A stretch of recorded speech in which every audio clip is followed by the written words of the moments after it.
Hello and Merry Christmas. Merry Christmas. And welcome to, I think it's safe to say, everyone's number one favorite holiday tradition, the Christmas Q&A video, in which my terrific sister Mary, my favorite sister. Your favorite of all the sisters. All of them, yeah. Some stiff competition there. Anyway, my sister Mary joins me as we try to answer a lot of questions. There are so many questions. That people have sent in. This year we made a Google form. Yeah, very organized. Yeah, we did it differently this time. And people sent in questions, and Mary will ask them, and I will answer them, and Mary will also chime in with thoughts. I've organized them into a spreadsheet. There have been 158 questions. We will not be getting to all of those. Well, also, to be fair, some of them are probably bad, and we'll just skip those. Is that fair? I think there's probably like 3 questions that are dumb. And so we just won't, won't cover those. There's 2 options if we don't ask your question. If I don't ask your question, it's that 1, we ran out of time, or 2, it was bad. Yeah, and you'll never know which one it was. You'll never know. But either way, you get to blame me for making that choice. Ooh, but I better not spill Christmas milk on your computer. Yeah, we're drinking Christmas milk for anyone wondering. And if you don't know, cheers, what Christmas milk is, then I guess you have not watched the Patrick H. Willems Star Wars Holiday Special from last year. The first question is from Harrison Webb. Patrick, what's your favorite non-2024 movie that you saw for the first time this year? There's 2. Okay. There is, because I'd seen part of this movie like 1,000 times. I'd never seen the entire thing. The Great Escape. Oh, wait, you've never seen the full thing? No. Dad is always watching that. I know, it is the ultimate dad movie. Dad showed us the Steve McQueen motorcycle scene. Yeah. Every time it played on TCM, I'd never seen the entire movie. I believe I had seen the entire movie. Well, which means you were the better child. I'm the better child. Anyway, I watched the whole thing and it's terrific. That and Akira Kurosawa's High and Low, which has a great train sequence covered in the train videos. Well, speaking of trains, Bron Jin, sorry if I'm mispronouncing that, said, I watched both train videos and they were excellent. Thank you. Trains are awesome. Train movies are awesome. Yep. People, go watch the train videos. That was not a question, but I appreciated that comment. I gotta say, the failure of the train videos, I guess like the commercial failure of the train videos has really led to a whole lot of discussion about the train videos. It seems like everyone who liked the train videos has now publicly stated that they like them. Or just like privately texted me, I like the train videos. So thank truly, you. I will never get sick of hearing that people liked the train videos because I had fun making them and I put a lot of effort into them. Yeah. I watched so many movies for research for those because I really thought it was going to be a case where like if I left out anything, people would be on me. So I was like, I have to see everything and include everything. If anything, maybe the videos got a little bit repetitive because I was like, I have to fit everything in there. So even if they didn't get a lot of views, they're thorough. They were thorough. Peter Marino wants to know, if you were to induct one film from 2024 into the Criterion Collection, what would it be? There's a bunch of movies from this year that will probably already end up in the Criterion Collection. Like I'm sure The Brutalist and Nickel Boys are gonna end up in there. Okay. I want to see a Criterion release for Hundreds of Beavers. What is that? I've been meaning to show this movie to you. Okay. Mary, you have to see Hundreds of Beavers. Is it about hundreds of beavers? There are so many fucking beavers in this movie, Mary. Wow. It is. Is it a documentary? Nope. Are they CGI beavers? Nope. I'm going to show it to you. It's called Hundreds of Beavers? Hundreds of Beavers. I will watch it. It is like life-changing. You have got to see it. Anyway, I want to see the Criterion Collection induct Hundreds of Beavers. It could happen. Have you ever watched anything from Red Letter Media? Yeah. What do they make? I've heard of that. It's a big channel on YouTube. Oh. K Balak88 asks, hi Patrick, another great year of videos from you. Thank you. So thanks a lot for the hours spent watching them and many more hours making them. Also very excited for your new short film. Yes! Thank you! My question is about the short. What was the most significant difference in having a real crew for the short? That's a great question.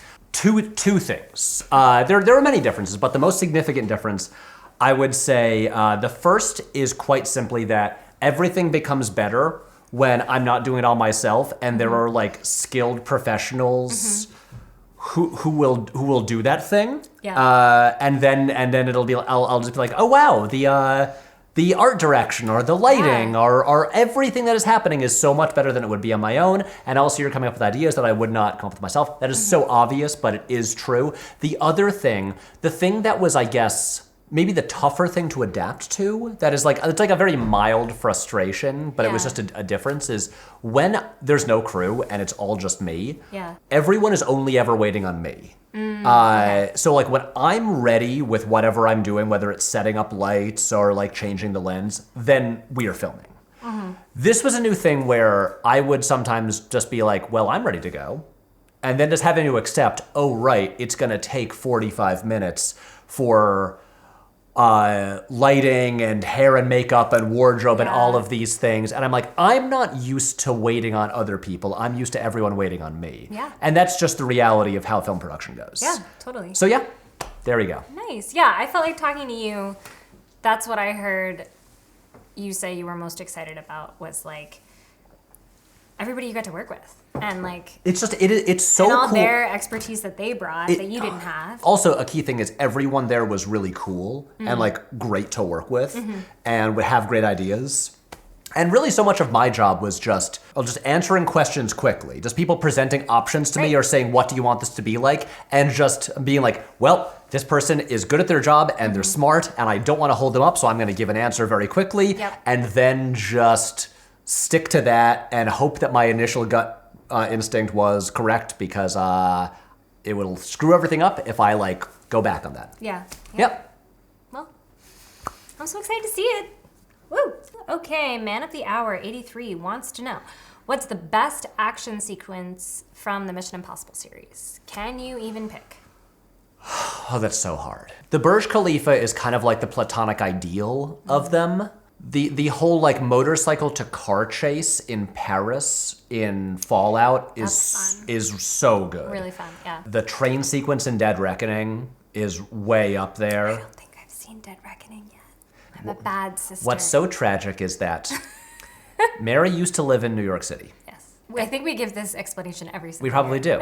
And I would say, hey, Mary, let's go to the movies. And then Mary moved to Vermont. And or often you would say, Mary, pick a day this weekend because I am taking you to the movie. It wasn't really a question. You were like, you have to see this movie and we're going. Right. And now Mary will, you don't go to the movies a lot. Maybe 2 or 3 times a year. What was the last movie you saw? To the theaters. Wicked. I haven't seen Wicked yet. Oh, it was fun. Yeah. I'm probably going to see it this week. I really enjoyed it. I thought Ariana Grande, great performance. I hear she's really good in it. Her comedic timing is amazing. Anytime she's like an SNL guest, I'm always I like forget that she had the whole that she's so funny. Background. Yeah, but also just has like good tastes and a fascinating person. And obviously her press tour for that, legendary. But like, did you ever watch the Variety like actors on actors videos? Yeah. Did you see the one with her and Paul Mescal? I saw like clips from it. Yeah. Yeah, there's a part where like he brings up the press tour and she's like, "Yeah, we're insufferable." I know. Well, that's the thing, is like she's quite self-aware. Yeah. And I think people don't give her credit for that. It's like, no, she knows what she's doing. Right. Also, she dated Pete Davidson, so she's got to be a freak. But anyway, I will see Wicked. Anyway, okay, I saw a movie you haven't seen. Yeah. That's big. That's big. But Mary has not seen the latest Mission Impossible. That my good buddy Tom worked so hard on. Still can't believe you met Tom Cruise. Neither can I. Bizarre. Anyway, what you should do, because I took Mary to see Fallout. Yes, you did. And you had not seen Rogue Nation, so you came over to my apartment, we watched Rogue Nation, then we went to see Fallout. What you should do is you should visit the city. I'll show you Dead Reckoning. Okay. And then we'll go to the theater in IMAX to see The Final Reckoning. When is that coming out? The summer. Okay, yeah, that sounds fun. Have you seen the trailer? Nope. Oh my god. Yep. He's hanging off a plane. That's like... that sounds like... I mean, he's hung off a plane Mission before, Impossible movie, but it's like... now it's like a little like biplane that's like spinning. It's crazy. It's crazy. Did he actually hang off. Yeah, of course he did. Of course he did. Anyway, I don't have it. Okay, I'm gonna. So it sounds like you just gave your top 3. Are we counting the Langley break-in from the first movie as an action scene, even though it's just very quiet and silent? Is that the one with the lasers? No, it's the first movie, the White Room. Yes. Sorry, no lasers. Sometimes I confuse it with Charlie's Angels because they kind of took the White Room, but then they added lasers. They did. Yes, that's my reference. I'm gonna say Burj Khalifa. It's really unoriginal, but it's immaculate. Matt Storm asks, "Hi, Patrick and Mary. Hope all is well. My question for you both is, what are some of your favorite non-movie related things from this year? Sincerely, Matt, aka Stormageddon." Well, easy for you because you didn't watch movies. Are we interpreting this as like pop culture things? I think it's a really open-ended question with no right or wrong answer. Mary, favorite album of the year? I loved Short and Sweet, Sabrina Carpenter. She's a fantastic songwriter.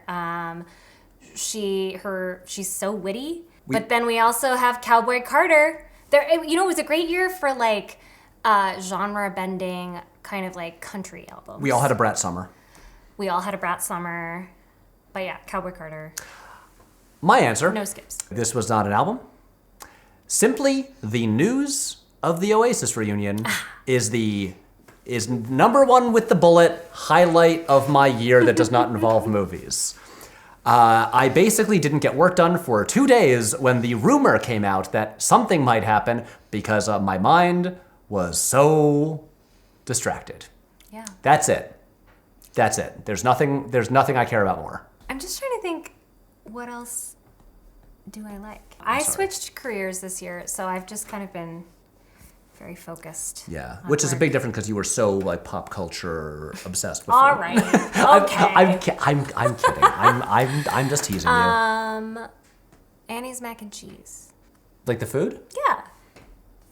That's something I really, when you're really exhausted. I've never had it. Well, famously, we were not a mac and cheese family. We weren't. Because it's an American thing, and Mom was like, "That's weird." Yeah. So we pretty much never ate mac and cheese. Cheese on macaroni? An American thing. Yeah, you're exhausted and you need to eat something. Annie's white cheddar macaroni and cheese. I gotta try it. You gotta try it, and then if you're trying to be healthy, you saute a little bit of broccoli, throw that in. Hey. Okay. Oh yeah, because since you're in Vermont, do you not just probably not have DoorDash to just deliver you food all the time? There's a little bit of DoorDash, but pretty much no. Oh, okay. Yeah, and yeah. It's so hard. And a lot of restaurants close after 8 p.m. Right. Or 9 p.m. Yeah. Yeah. Anyway, Annie's mac and cheese. Annie's mac and cheese. The Oasis reunion. Yeah. Well, the news of the Oasis reunion. I'm not seeing them until next year. Yeah, but you are going to be seeing them. I am? Presuming that they don't break up before the tour. They won't. They're about to make hundreds of millions of dollars. Yeah, I was going to say, I think the financial... I would hang out with anyone for a year for hundreds of millions of dollars. Yeah, that's fair. Friend of the channel, Amin, asks, would you share your cookie recipes for former roommates? Yeah, Amin, text me. Why would you do this in a public forum? Yes. Hi, Amin. Amin and I were roommates, I believe last in 2015? 2014 or 15. Yeah. Anyway, Amin, I have updated the cookie recipe since we were better. last roommates. Oh, Mary, yep. So I just baked that a couple good. days ago. Amin, come hang out with me. What are you doing?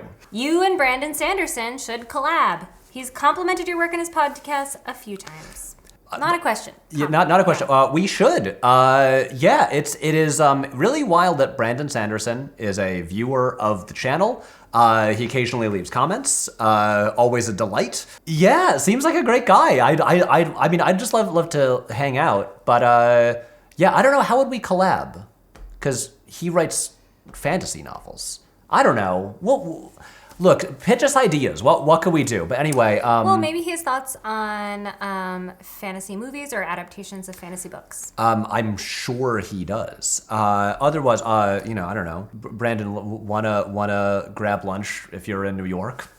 We can collab on that. Julie asks me a question. Oh Mary God. question. Okay, she says, last year you mentioned loving Becky Chambers and the Wayfarer book series, which is great. Have you read A Psalm for the Wild Built? And do you have similar recommendations? What's happening? I want cookies. Oh, okay. I have not read A Psalm for the Wild Built. Is that also by Becky Chambers? Do I need to read it? Okay, do I have similar recommendations? So What have you been reading? I haven't had a lot of time for reading for fun lately. I just started... Mary's a librarian now. I just started working as a school librarian, so most of my reading is children's and middle grade books for my students. Isn't it cool that Mary's a librarian? It's great. I think love that's awesome. Libraries. It's so exciting. I will recommend a fantasy series. Yeah, it's fantasy series from a while ago that I just realized there's another book in the series that apparently was published in 2016, but I just never heard about it. The Abhorsen series by Garth Nix is amazing. I think it's technically YA because the character in the first book is like 18, but really they just read like adult books. They're amazing. They are about necromancers. Well, it's interesting. The Abhorsens put the dead to rest rather than raising people from the dead. Obviously. And it's got a really interesting like world building of what death looks like, and there's 9 realms of death, and once you enter the realm of death, it kind of looks like a river, and then there's different aspects in all the 9 different realms. Anyway, love that series. The first book is called Sabriel. I'm just reading, I guess, there was a prequel, so I'm trying to, is it the 5th or is it the 6th book in the series? So I'm very excited that there's a new book. And if you have not... Well, but isn't it like 8 years old? It's 8 years old. I'm very excited that there's a new to me book in the series. And Garth Nix in general is a fantastic fantasy author. So check him out if you haven't read anything by him. There you go. Yeah. Yash Kapoor asks, but why male models? That makes sense, or should we skip it? You know, it's the Zoolander reference. Oh. Okay, to be fair, I thought it was the Zoolander reference, but then I second guessed. Are you serious? I just explained the whole thing. I think the like behind the scenes thing there was Ben Stiller forgot his line, and so he just said it again. And it's anyway. That's a great question. But why male models? Who knows? Who knows? Have you looked into the new Indiana Jones game? I'm assuming that's video game. Having made my way through most of it, it feels finely poised at the juncture of interactivity and immersion. Some journalists even seem to have suggested that it's more worthy of the character than the most recent movies. Oh, interesting. No, I have. Well, I mean, like, I famously don't really play video games. Except for this time of year. Yeah, well... It's the 1 week a year where Patrick plays video games. Yeah, I brought my Nintendo Switch home, and maybe after 4 years, I will beat Zelda Breath of the Wild. No, I won't. I don't think I will. But maybe I'll play it after we finish shooting this. Mm-hmm. But I'm aware of the new Indiana Jones game. There'll be the eternal debate about, like, what should be done with Indiana Jones? Does it have to be Harrison Ford? Should they have just made a bunch more movies and had made a James Bond thing where a bunch of different people play that role? It's a thing where, like, look, I've heard good things. I've heard people have enjoyed the new Indiana Jones game. It's kind of a thing for me where I'm like, I am just, even if it is a fun game, if like the gameplay is fun, I'm just not especially interested in a like realistically animated CG Harrison Ford with a guy doing a maybe good Harrison Ford impression. And it's kind of the thing where, and I kind of felt this way like watching Dial of Destiny where I'm like, honestly, I don't need Indiana Jones that's not directed by Steven Spielberg. Maybe we should just stop making the movies because we made some good ones. Yeah, maybe we could make new movies. Just like, I think like I genuinely don't care about this video game. I think that's a lot of just like me not playing video games. Yeah, so I'm like, you know, when I hear there's like a great Star Wars game, I'm like, yeah, I imagine that would be fun. I just can't. I don't see a world where I fit it into my life. But yeah, I have no strong feelings about it. Yeah. Okay. And I'm pretty sure Mary does not either. No.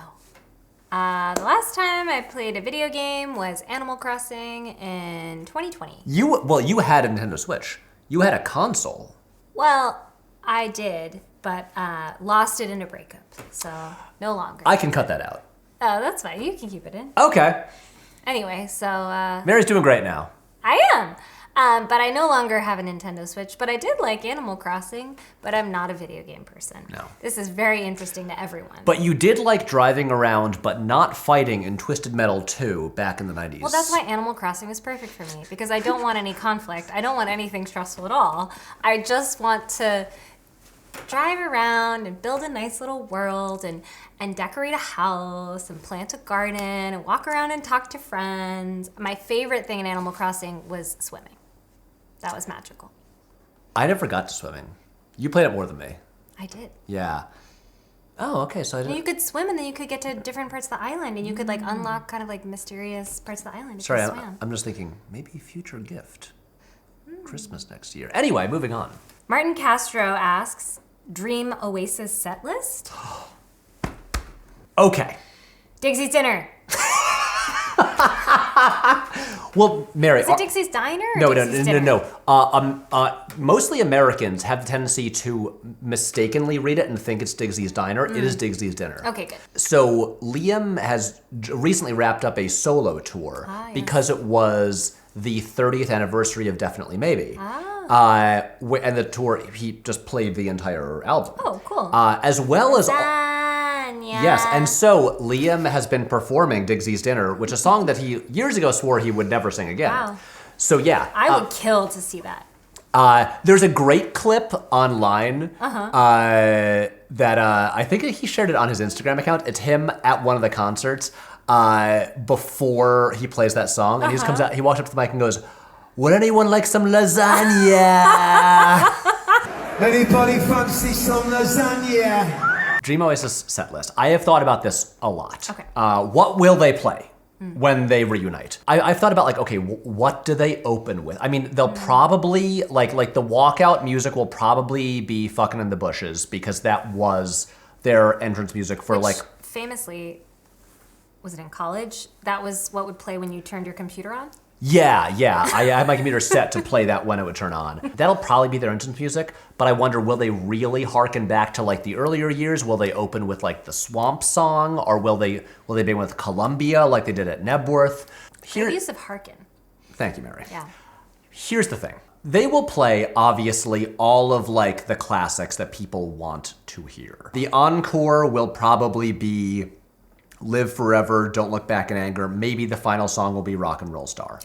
Champagne Supernova will probably be either ending the initial set, or it will be in the encore. Yeah. We don't need to worry about those. Here's the thing. All I really ask from the set list, I want something from Be Here Now, and I want anything from the 2000s era. Oh. If they played like... It's Getting Better Man, Do You Know What I Mean, or Be Here Now, the title track, or like Don't Go Away, any of those would be good. I'd be happy to hear those. And then from the 2000s, like Go Let It Out feels like such an obvious one. I love that one. I think that is the single best song from the 2000s period. I mean, Gas Panic would be so great. Liam has brought back Roll It Over, the final song on Setting on the Shoulder of Giants, in some of his like solo tours, which is interesting, because that was never a single. And that would be cool. But like, I would like to hear Lila. Stop Crying Your Heart Out is probably a likely one. Oh, but I like, would love that. Yeah. It's a thing where like, as much as they're probably going to really focus on like the golden era of like the mid 90s, I would love to see some representation for the less popular stuff, because there's great stuff in all of them, and I'm just like, and I'm a Be Here Now defender, and I'm just like, come on, like, play something from that album. She's Electric. She's Electric would be that's if one. If they play it, take a video of it for me. I will. That's our song. She's Electric is. It's from the golden era. It's on Morning Glory, but it is kind of like the dark horse of Morning Glory. It's so good. Well, the thing is, it's the Dixie's Dinner of Morning Glory. They were having a thing where it's like, oh, there'll be like the silly song on there. I did not give you my full set list because that would be its own video. But yeah, I just would like to hear some stuff that was released after '96. Yeah, I think that's Come on, boys. Let's go. Marcos Aquino asks, Patrick, what advice would you give to people who try to see as many old and new films as they can, but they don't have a lot of free time? Okay. Okay. His thoughts. So, I miss the days of disc Netflix where you had a queue that was ordered, and they would just set, and you could choose the order of your queue, and they would send you what was next. So you always knew what was next. Right. With all of the streaming services and everything basically available to like rent digitally. Too much choice. Yeah, choice paralysis. Yep. It's very real. We've all experienced it. If you basically like make a watch list that is like kind of ordered in some way, whether it's you working your way through a genre or a filmmaker's filmography or an actor's filmography or just, I don't know, it's just some random ordered list. If you just organize this in a way where you always know what the next one up is, it removes the choice paralysis and it just gets you watching more stuff faster. And that's the best advice I can give. That's good advice. So yeah. Nice. And then also, you know, when movies are new in theaters, you know, there's like a limited window of time to see them. And so just go see a movie in the theater. Yeah, that also removes quite a bit of choice paralysis. Yeah. Yeah. So there you go. Nice. That's short and sweet. Thank you. Good just job. like Sabrina Carpenter. Yeah. Madison Shook asks, if Glenn Powell really wants Tom Cruise's career, what kind of project should he take on next? That's a really good question. He's been making really smart moves. I'm really curious about this new version of The Running Man he's doing with Edgar Wright right now. Oh. The Cruise move that was really just like so key was just find the best directors, work with all of them. And so it's a thing like Glenn Powell, obviously, you know, he did Top Gun. You know, after Top Gun, Cruise did Born on the 4th of July. And so I would be like, Glenn Powell, just maybe, I don't know, do some sort of like war drama, but like find the right one. You've been very charming. You know, you've like been saving the rom-com. Yeah. You know, you are a natural disaster of charisma in Twisters. I like that you're talking to him. I am. Yeah. My friend Glenn. Yep. You didn't see Twisters, did you? No, I heard it was fun. It's really fun. Yeah. A bunch of my middle school students came in and they were like, do you have any books about meteorology or tornadoes? Tornadoes. I wanted to say hurricane. About Twisters? About Twisters. And we did, actually. Hey, Twisters Glenn Powell, you inspired middle school students to read books about tornadoes. So good job. Hey, yeah. I mean, that's great to hear. But yeah, I think the move now is to like, you gotta show the dramatic chops. And so you gotta pick the right director, and I'm not saying do like some like Oscar bait thing, but like maybe a period drama. Ooh, I'd be interested in seeing him in a period drama. I love a period drama. Yeah. Give me some history with some romance. I love it. There you go. This is a great question. Ooh. From Connor Fearon. Do we know him? Not personally. No, I think I just usually pick one of Connor's questions in the Q&A because he usually asks a good question. Good questions every year. And he's Irish, which we appreciate. He says, Pat and Mary, you are siblings. Likewise, so are Liam and Noel Gallagher. So logically, that means one of you is the Noel and one of you is the Liam. So which is it? Alternatively, you can answer which Gallagher is the Pat and which is the Mary. Nalig Hanadiev, Connor, which is Merry Christmas to both of you in Irish. I'm enjoying multiple Oasis questions. Yes. The audience really knows me. Which one of us is Liam and which is Noel? Well, Noel is older. Okay. And I'm older. So I'm loud and obnoxious. But also fun. And like I don't unruly and getting in fights and. Well, he doesn't anymore. He used to. Mary, I don't think either of us graphed onto. I don't think either of us has had our like cocaine period. No. And so it is, especially when we were younger, you were more outgoing. That's true. Patrick used to not like to talk to cashiers, and so usually when we were in stores, this is like elementary school, he'd be like, "Can you go up and pay for this for me?" And then still to this day, our deal is that when we order pizza, I call, he picks up. Yes. Yeah. Being the more outgoing younger sibling, does that make you Liam? Okay, and then I'll have to sing like, right? Isn't that the stance? What's the stance that hurt his throat? Yeah, he like the mic is here, and like the mic is there, and you lean forward like that. Of the two of us, And you say lasagna. Of the two of us, I am the one who sings more. I think you're the Liam. I guess I'm the Liam, which makes you the kind of like more mysterious, brooding, genius songwriter. And I'm just the dumb, loud singer. But here's the thing. We love each other and they hate each other. Yeah. And yeah. Yeah. We're a little bit different. Just slightly. Just a bit. Just a bit. Exactly. Yeah.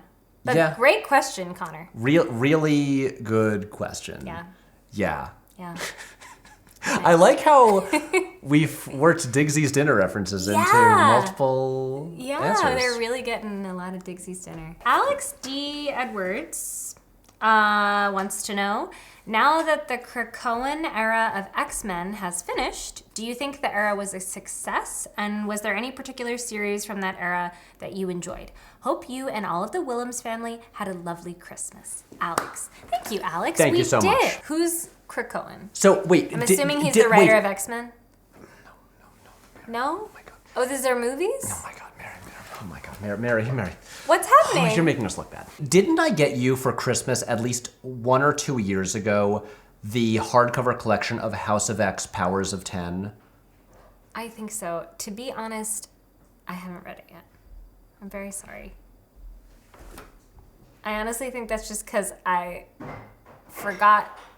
It's not that I didn't want to read it. I've been busy. I'm in grad school. I've been slightly busy. Anyway. I'm a bad sister. I got Mary a collection. I'm sorry. Of one of the great comics of recent years. That would... Did you get it from me? Maybe you didn't. I think I did. Maybe it's not my fault. I think I did. I don't think you got it for me. Did you read any of the comics I got you in recent years? Yeah, I read The Vision. Okay. That was really good. Yeah. And sad. Have you read Supergirl? No. Oh, man.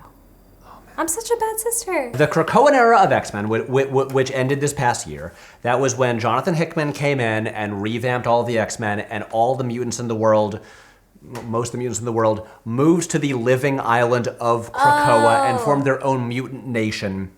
And then they terraformed Mars and made Mars a new mutant planet.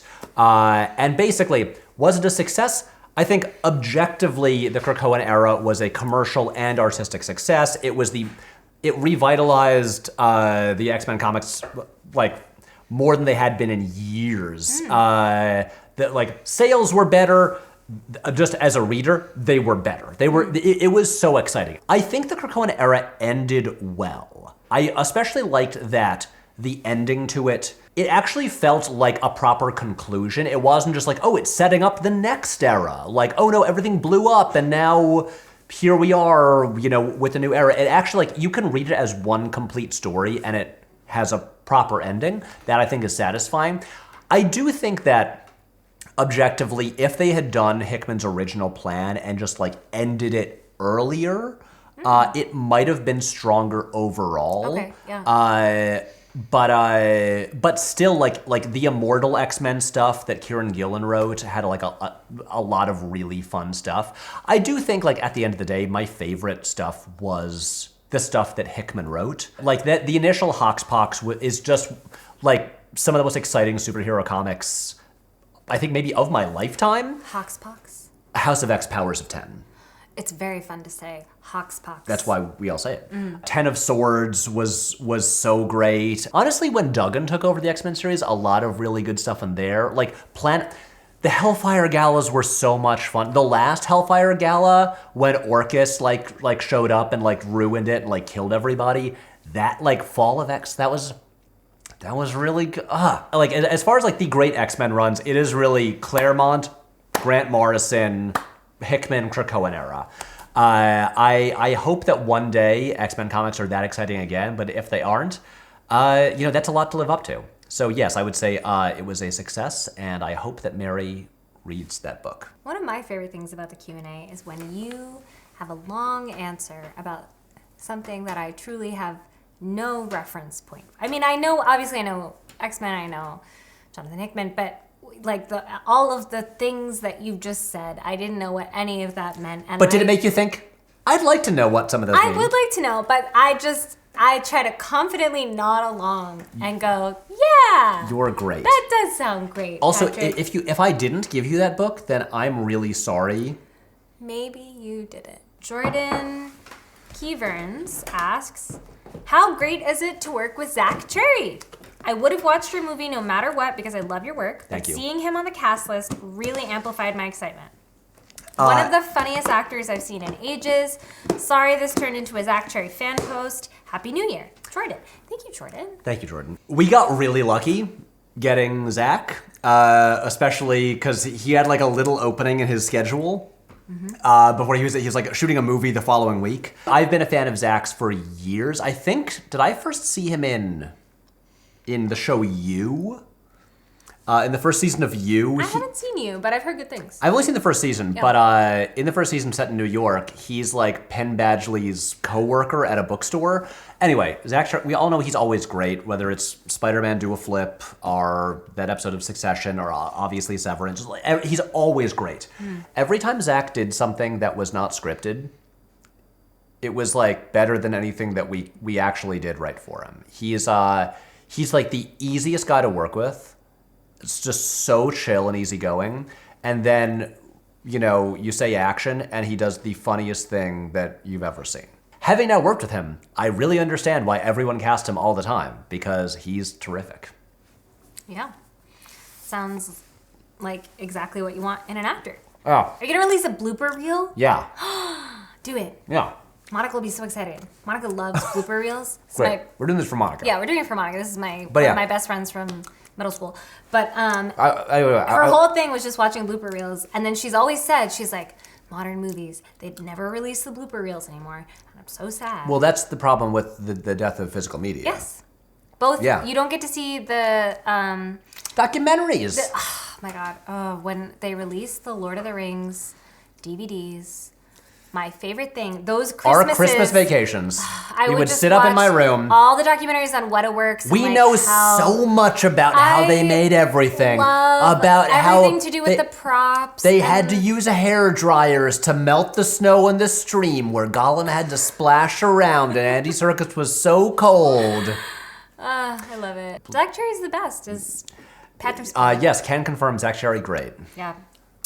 All right, this is an easy question for you. Do you consider Die Hard to be a Christmas movie? Alex wants to know. Yes. Why are we still having this discussion? Move on. I don't. It doesn't fill me with the Christmas spirit. Okay, move on. Okay. They say something first in German that I am going to attempt to pronounce. So I hope this is entertaining and you can laugh at me. Frau Schachtel.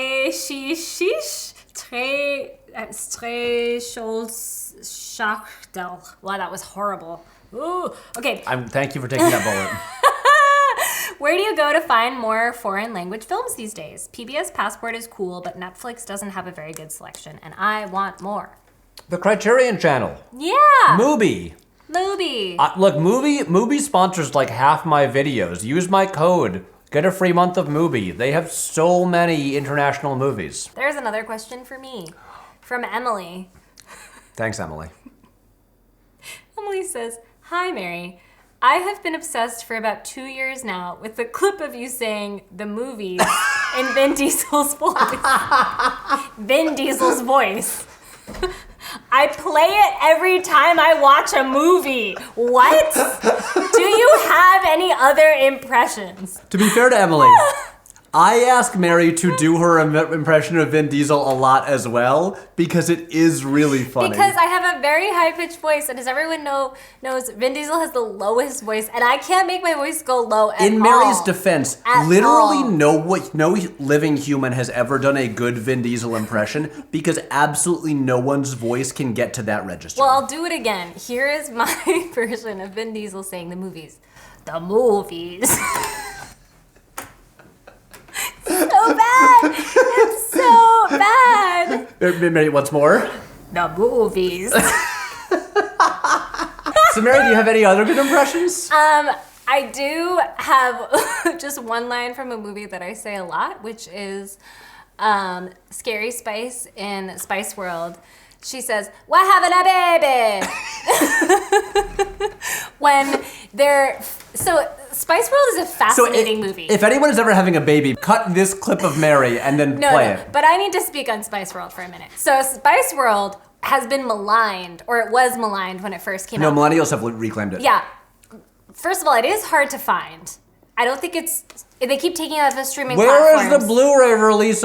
Give us our 4K Criterion of Spice World. Yeah, my friend Shannon thankfully bought it years ago on DVD. It might even be a bootleg DVD that she has. But anyway, rewatch it. It's amazing. It's so satirical, and Alan Cumming is in it. Richard E. Grant is in it. And it's really meta, and like at the end of the movie, they realize that they are in a movie. But it is fascinating because they're like the original Deadpool.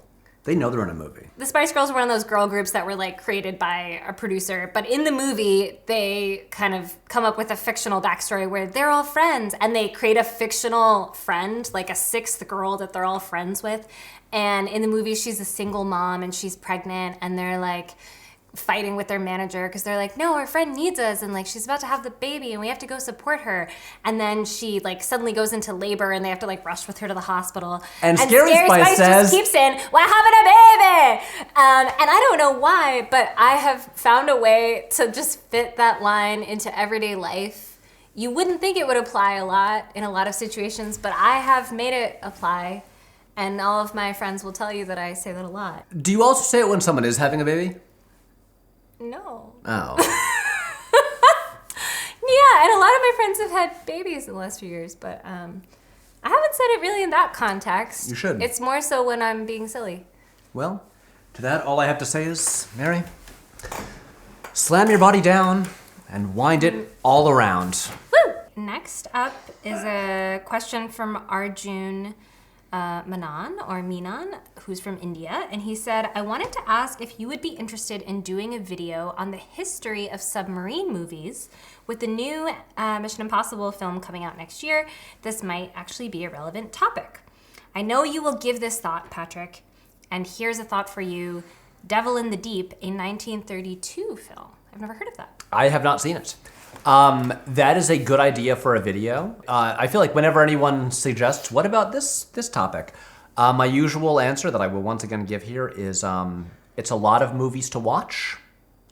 And I don't really have like a take beyond, there are a lot of good submarine movies, and also submarine movies are often stressful because they are claustrophobic, and a submarine is a place that I personally don't ever want to be. Zero interest in being in a submarine. As someone who has a bit of claustrophobia, absolutely not. Like, I couldn't even do a video about, like, why are submarine movies so often good? Because it's like, yeah, it makes sense. You put, like, a bunch of people in a really intense situation with, like, maybe dealing with nuclear weapons, but they're also, like, in a can, like, under the water, with, like, no space to move around. Like, yeah, it's like there's stakes and conflict, and it's you know, claustrophobic and stressful. Of course. And it provides some structure to the film where you have to have a limited number of characters because you have a limited number of people on a submarine. Have you ever seen Crimson Tide? No, do you remember when we talked about it last year? Oh, and right. I thought that was a movie about periods.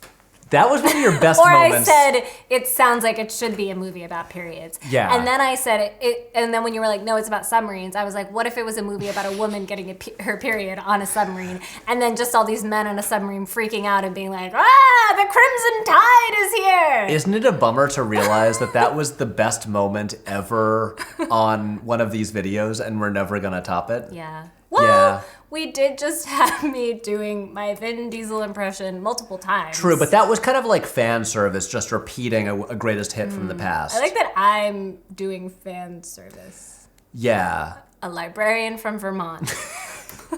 Although, you know what we have in this episode that we don't have in the others? No. Us saying, lasagna.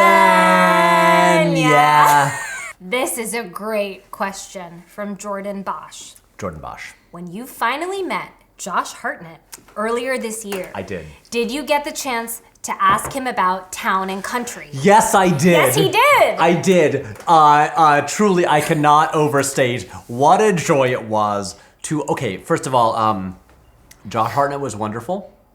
Meeting him was really great. Also, lovely guy. Truly just like as nice and well, obviously as handsome as you think he is. Attractive man. Like you're in his presence and you're like, oh, that's a movie star. Right, I get it. But also really nice. Very importantly, when he heard about the podcast, I didn't bring it up. I was introduced with the line, "Hi Josh, this is Patrick. He used to host a podcast all about you." Not a great setup. With which I immediately jumped in and said, Josh, I realize that sounds very, very scary. Let me explain. And I had spent weeks prepping for how do I explain this to Josh if I happen to meet him in a way that sounds normal. Not creepy. And what I said is, it's all technically true. That my friends and I, we used to host a podcast where every season we covered the filmography of a different actor.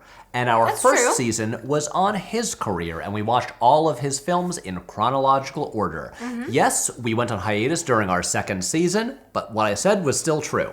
Anyway, Josh, he was like really surprised and flattered and kind of excited about it. And yeah, we got to talk about Town and Country, and he shared stories from the set, and you'll be shocked to hear it was a weird experience making that movie. And didn't he say like, oh, nobody ever asked me about that? Yeah. No one asked him about Town and Country. Yeah. Because no one saw that movie, and people forget that he was in it because he has a small role. But yes, talking to Josh Hartnett about Town and Country, one of the highlights of my year. Hey, Josh just signed on. He's doing a movie with Anne Hathaway and Dakota Johnson. Josh is back in the big leagues, and I'm so happy for my boy. He is great in Trap. This Christmas milk is strong. Yes. Pierce from Spawnography. What is your favorite Christmas-themed comic book issue from a run that is otherwise not Christmas-related? He says, have to be specific to avoid the Claus inevitability. Yeah, Claus, the Grant Morrison, Dan Mora comic. I got which I bought you for Christmas last year. You gave me the whole omnibus. Have you read it? I have. Okay. It's great. You're better than me. It's fine. You said it, not me. It's fine. I mean, it's not an issue, but the comic Friday by Ed Brubaker and Marcos Martin I love it. Is all set at Christmas. It's so, yeah. Oh, you know what? I just had a friend tell me that their new favorite aesthetic is cozy but spooky. Oh. And I think that's very fun and applies to Friday. It does. Yeah. That's the immediate one that jumps to my head. There was a great issue of Paul Dini's Detective Comics run back in like 2006 when he was doing a lot of like single issue stories that had was it like the Joker kidnaps Robin? I love the Joker at Christmas. Joker at Christmas is great. Yeah. But yeah, it was like a single issue Christmas story with the Joker and Robin. And that was Paul Dini's run was really good. But that's one that jumps to mind right away. Yeah, I'm just gonna say that. S. Gillum 97 wants to know. Well, first they say, "Greetings, Willems siblings." Greetings. Greetings. Sean here, and I have got another Josh Hartnett question. We love a Josh Hartnett question. Earlier this year, a photo was posted online of Josh in a Superman costume, presumably a screen test for McGee's J.J. Abrams written Superman flyby. Yes. Do you think he would have been a good fit for the last son of Krypton at that time? I will still argue that he would be a perfect Batman for the upcoming Brave and the Bold, but now I wonder if he would be a better fit in an Elseworlds adaptation of Kingdom Come. Hope you all had a Merry Christmas and a Happy New Year. Thank you so much. We have had a very Merry Christmas. We have. So the great Josh Hartnett's Superman question. I do fundamentally think he works better for Batman than Superman. I think he would have been probably a very solid Superman, but I do think that Josh leans a little bit more toward a slightly more broody, darker vibe. Even when he's very charming and charismatic, Superman I think needs to have a brightness in his eyes. You know what I was just thinking of how I would put my finger on it? Superman seems a little more open. Yes. And Batman is more closed off. Yeah. And Josh has a certain sense about him of seeming a little more closed, there's something mysterious Yeah. brooding, as you said. Yeah. It's the thing where, like, for instance, in the new Superman trailer, like, I think you look at, like, the shots of David Cornsweet as Superman and Clark Kent, and his, like, you look at, like, how expressive his eyes are, and you, like, there's so much going on in his eyes that I think really works for that character and makes him very empathetic. Have you seen the new Superman trailer? No. Do you know there's a new Superman movie coming out? No, I didn't. I will show you the trailer after we finish shooting this. I love that. And you look at something like Trap, and you look at the way he's got the kind of like the different sides to his personality, and he's got and it's like the kind of like front-facing public version, like works perfect for Bruce Wayne, and then you know his darker, scarier side would work well for Batman. That is my take. Josh could have done it, but I don't think it's ideal casting. R.A. Manx asks, what were your top 3 new comic book pleasant surprises of 2024? This might have started the year before, but I'm just gonna put it in there anyway. Any of the Energon universe comics, because I'm not someone who grew up with like Transformers or G.I. Joe. I do not care about those things at all. Yeah. Those comics are so shockingly good. And I can't believe how into them I am. And I mean, Transformers started the year before, but like the new G.I. Joe series by Josh Williamson and Tom Riley is just really fun. So I'm going to say that. Pleasant surprise. Zatanna Bring Down the House is so great and like the best looking comic of the year. I love Zatanna. It's so good. I don't know that comic. I just like it's a miniseries. Mariko Tamaki wrote it. Oh, nice. Javier Rodriguez drew it, and it's like the best looking thing. That up there. And I'm going to say, even though I had high hopes for them, I'm going to say Absolute Wonder Woman. The Absolute books are so good, and Absolute Wonder Woman was like such a cool surprise. Just like the take on it, the way it looks, like Hayden Sherman's art is so good. There you go. I'm forgetting a lot, but those are the ones that came to mind. Nice. If you could have any one Pokemon as a pet companion for life, which one would you want? If you aren't that familiar with Pokemon, pick any fantasy creature from any media you know or from mythology. Happy holidays from the Pinball Witch. Ooh, Pinball Witch, that's fun. Ooh, I just like the cute Pokemon. I loved Jigglypuff as a child, but I don't think that is very practical because I don't want a creature that just puts me to sleep all the time. I'm already too sleepy. You know, I get too hot in the summer and it's nice to like cool off in water, so maybe Squirtle.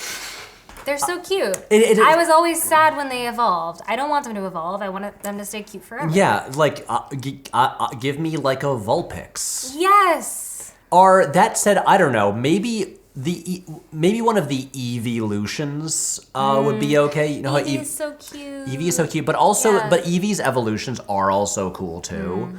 We're 90s kids, so we're classic 150. Classic, yeah. I think this is great. I think this is a good video. Me too. La la la. Ryan T. Brace asks, what are y'all's most desired practical superpower? Teleporting, no question. Absolutely teleporting. So here's the thing. I thought about this before. He's thought about it. I have. Teleporting seems like an obvious answer. That would be terrific. Yeah.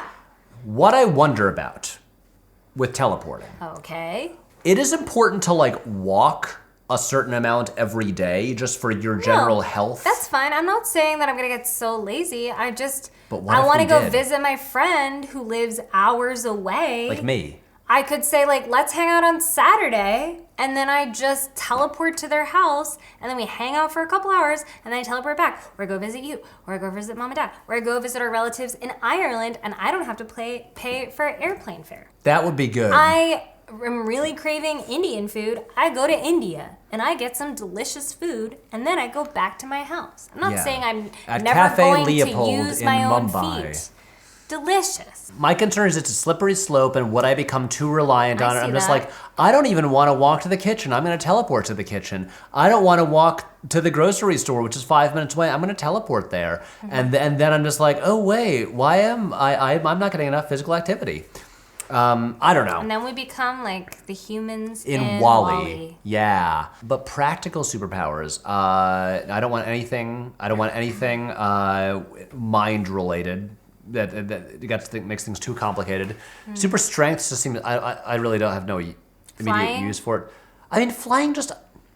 Here's the thing. I'm just going to say flying just because it just looks fun. And it just looks joyous. It just does. filled with joy. It's just, I get such Don't think about the fact that you might get hit in the face with insects. No, don't worry about it. Yeah. You could just wear goggles. It just, yeah, exactly. Yeah. Just the sensation of flight just is a thing that I just want to experience. Okay, another fun one. Yes. If it's not teleportation, breathing underwater. I love the ocean. I love swimming. If I could just Like Aquaman. Like Aquaman. Yeah, if I could snorkel, but I'm not snorkeling, I'm just breathing underwater and swimming around with the fish, that'd be so fun. That would be good. That'd be great. And you never have to worry about drowning ever again. Yeah. Yeah. What about firing optic blasts from your eyes? Yeah. Think of all the uses for that. Do you know about the X-Men character Gold Balls? Does he have gold balls? No, he just is able to just generate these balls of gold, just like gold spheres. I thought you were gonna say he had gold testicles, and I really didn't want to know about that.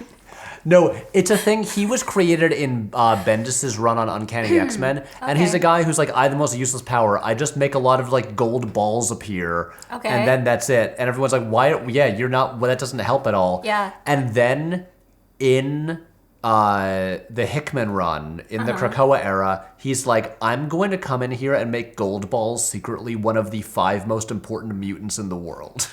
And he did. Janine Prater asks a question for me. Question for Mary. Is there a favorite movie you saw during the past year, either a new movie or a new to you movie? Merry Christmas, Willems siblings. Thank you.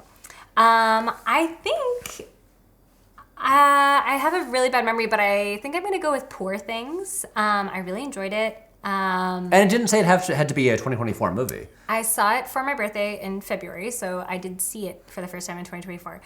But I loved how weird it was and how different, and I have never seen a movie like that.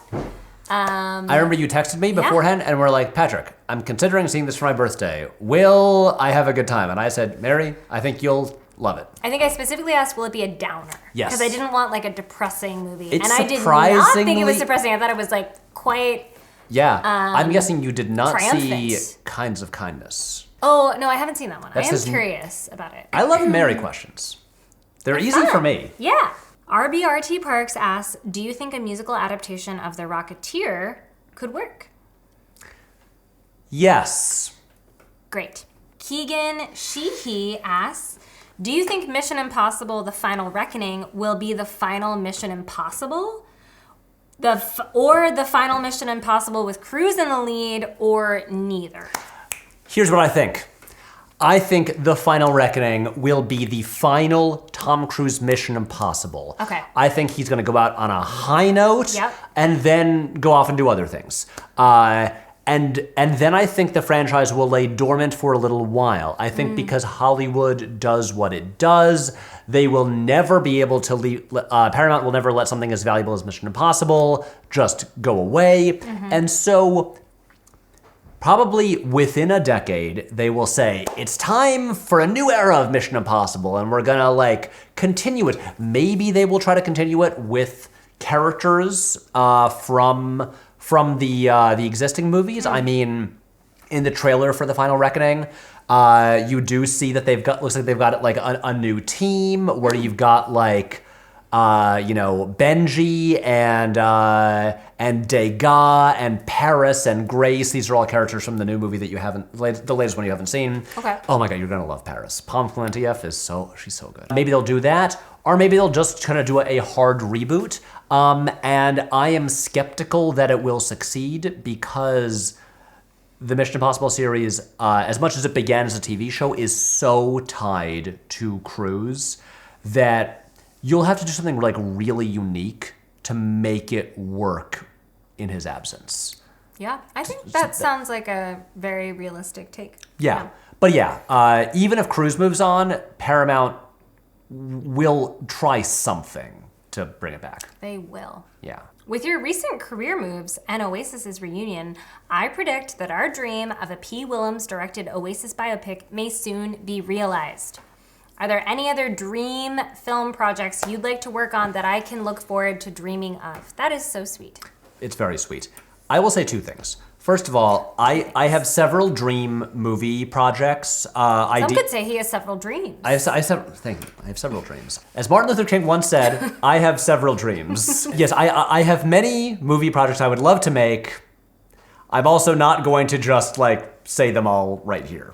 That's fair. I will say also, as much as I did pitch an Oasis biopic in a video in 2019, I think, 19, 20, anyway, several years ago, I don't actually think that I'm the guy who should direct an Oasis biopic. What? You don't? No. Shocking. I think my idea for one is a great idea for one. I do fundamentally think that the director of that movie should be either British or Irish. I do not think an American should make that movie. Yeah, I think that's fair. I think to understand the culture, to understand simply the way that they speak, I don't think I could do it. To literally understand what they're saying. Yeah.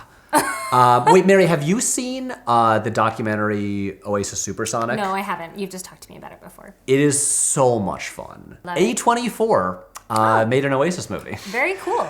Yeah. But yeah, so there you go. I have many movies I'd like to make.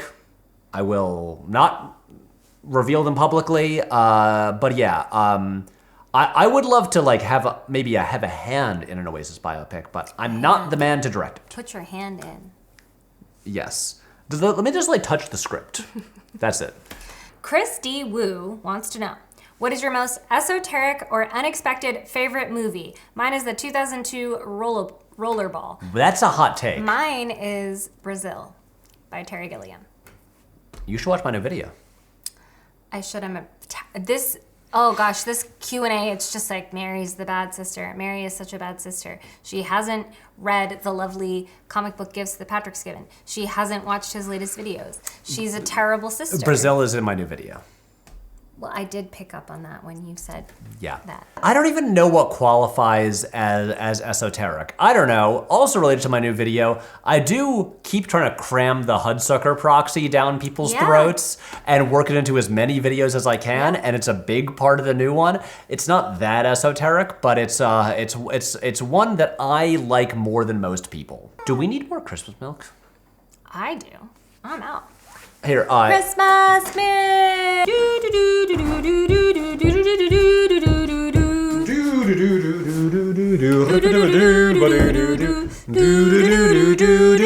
Give me your glass and I'll pour this in. Here's your milk, I'll pour this. Tops next. Okay, Mary, do you think you know what your next question is? Say when. Yes. When? Oh. Jorge Quill asks, could you make more videos about comics? I mean, could you? Technically, yes. Objectively, I could. I don't know. I just rarely have ideas for them. I kind of like comics being a thing that I just enjoy for fun, and they don't have to tie into work, and I can just kind of read whatever I want. Hey, I've been getting into the Alejandro Jodorowsky comics. Reading the In Call. I gave them to you for Christmas. And for Christmas, and because you're a good sibling, you'll read them. Yeah, and Mary got me Final In Call and the Meta Barons for Christmas, and. But yeah, to be very clear, do not expect a video about them. I'm just enjoying reading them. You know what? Sometimes we don't have to monetize all of our hobbies. Yeah, not everything is content.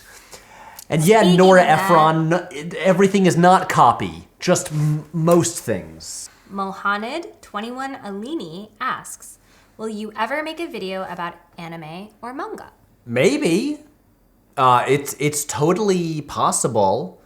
I might make a video about almost anything. I mean, there's. You don't read a lot of manga. No. Although, what is the one you've been enjoying? I love Junji Ito. Yes. I buy every Junji Ito book. I finally this year read the entire comic of Akira, and oh, you did? Yeah, Nice. And I'm kind of fascinated by the way that the movie, because you've obviously seen Akira, but you haven't read it.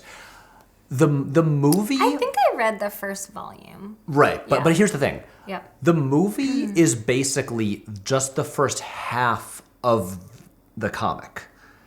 The comic has an entire the movie basically it ends at a certain point, And the comic kind of gets to that point and then has an entire second half where like Neo Tokyo is destroyed and like this whole new society rises and like Tetsuo and Akira have this like kingdom and all this stuff is going on. None of that is in the movie. And just as a work of adaptation, it's so fascinating because the movie is still great even though it discards like half of the source material. And it's also a thing where like Katsuhiro Otomo was working on the movie while he was making the comic. So it was kind of like a 2001 A Space Odyssey thing where like the book and movie are happening simultaneously. I see. Yeah. But yeah, anyway, an anime video, it could totally happen.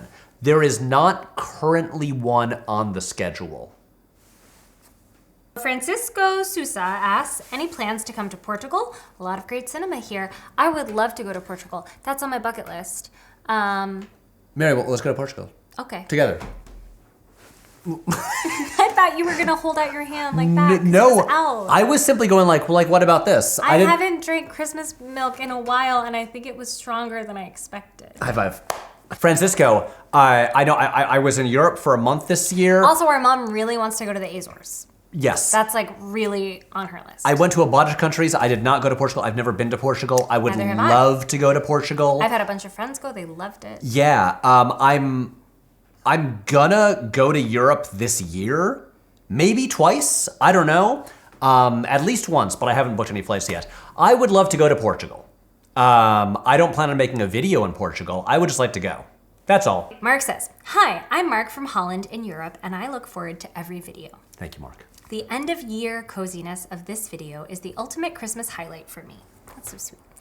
My question is, there's been a more and more vocal group of movie fans that are claiming Home Alone 2 is actually better than the original. You have already kind of stated your thoughts on this. I have. What is your definitive opinion on this? And if you could remake the third Home Alone, which shouldn't even exist, entirely from scratch, how would you go about this? Who would play the villains in a 2024 edition? What callbacks would you put in the script? Where would it take place? Thank you so much for everything this year. Now that is a huge question. Let's break that down. What's your definitive opinion on Home Alone 1 versus Home Alone 2? I believe you stated this in a video. I think I did. Yeah. I recently, when I went to the Nebula holiday party, I arrived and a group of people immediately cornered me and they said, Patrick, right away, favorite Christmas movie? And I was like, okay. If favorite, not best, I'm gonna say Home Alone. And then some people say like, I like 2 more, and I was like, look, I enjoy Home Alone 2 as well. May I ruin Home Alone 2 for you? And here's the thing, I enjoy Home Alone 2. I do not care that it is basically a carbon copy of the script from the first movie. It has so much good stuff. Obviously, Tim Curry, everything there, get out of here, you know he's a little pervert, or I'm gonna slap you silly. Terrific. Here is the fundamental problem with Home Alone 2. The reason that it can never be as good as the first movie. In the first movie, when Kevin submits Harry and Marv to this house of traps that destroy them physically, he is justified. It is his home. It is all self-defense. They are trying to get in there and attack him and steal from his family. He is defending his home. In Home Alone 2, they are not invading Kevin's home. Kevin is acting as a vigilante. What happens is he catches them in the act when they are robbing a toy store. He takes a photograph of them, runs away, lures them to a house. Their goal is simply to get the camera from him so that they cannot be have this crime pinned on them. And then he tortures them by bringing them to this house. And the traps are also much harsher in Home Alone 2. So basically, he is less justified. It is not self-defense. And everything is cranked up more extreme. And so the traps go from funny to you start feeling bad for Harry and Marv in the way that you don't in the first movie. And I think that is why Home Alone 2 will never be as good as the first one. As far as Home Alone 3 goes, I simply say, I think in my Patrick Explains Home Alone video, I do have a thing where I say, the Home Alone franchise should have continued where it just follows Kevin as he ages up and then it crosses over with other franchises Dude, Home Alone meets The Predator, Home Alone meets Alien, all of these things. Those are both Fox franchises. They could have done it. Okay. But also fundamental. Oh, here's the thing. They made that new Home Alone movie, Home Sweet Home Alone, on Disney Plus a couple of years ago. They did? Yeah, it's I not heard good, something about it. but it has like a weirdly like solid cast, and it has Here's the thing: the premise is kind of fun, which is the kid sucks. And it's more from the perspective of the robbers, who actually are very justified in trying to break into his house to steal something, and the kid is a little piece of shit. Okay. Interesting. Yeah. The thing is, it looks like a streaming movie. It is like, it's so ugly and sterile looking, and you look at the first movie and you're like, this looks like, like a Powell and Pressburger movie compared to this new one. I don't know what that means. Don't explain it. Have you ever seen The Red Shoes? Yeah. It was made by Powell and Pressburger. They made like the most beautiful looking movies in the world. Okay. In like the 40s. Yeah. I love a ballet movie. Who doesn't? Fundamentally, on Home Alone though, if you're not gonna continue with Kevin McAllister, don't make them. Ryan Holt asks, can we expect more episodes of Patrick Explains videos? Cough, cough, trap, cough, cough. Trap would be a good one. I do have a list of like... You know what you should do? What? You should show up in Vermont and explain trap or something else to me. And then Mary's finally in the videos. And then I'm finally in the videos. That would be good. Okay, so here's the thing. Which would also mean that you have to come visit me in Vermont, which you've only done once, and I've lived there for 6 years. So who's the bad sibling now? Are we both bad siblings? Yes. Yeah. Hey, Apple TV, want to greenlight a show called Bad Siblings? Aww. And it's about two people who are actually good siblings. It's kind of like Bad Sisters, but not at all. Yeah. And we're not in Ireland, but our mom is from there. And hopefully we're not trying to kill anyone. Yeah. Or maybe we are. Who knows? Anyway, so here's the thing about the Patrick Explains videos. It is now canonical that other Patrick is traveling the world. And my goal has been to shoot episodes in other countries. And I kind of wanted to when I was in Europe for a month. The problem is that when you're traveling alone, it is harder to like... Who holds the camera? You need... it's like, who am I going to be explaining stuff to? And then also for where I'm shooting it, like, I can't shoot it in hotel rooms because that's just weird. And I couldn't figure out a way to make it work. I do have a list of movies that would be good candidates. Trap is a new one. I think Malignant is on there. I need a travel companion in order to shoot these videos. But I would love to make more. They are not done forever. Speaking of canon,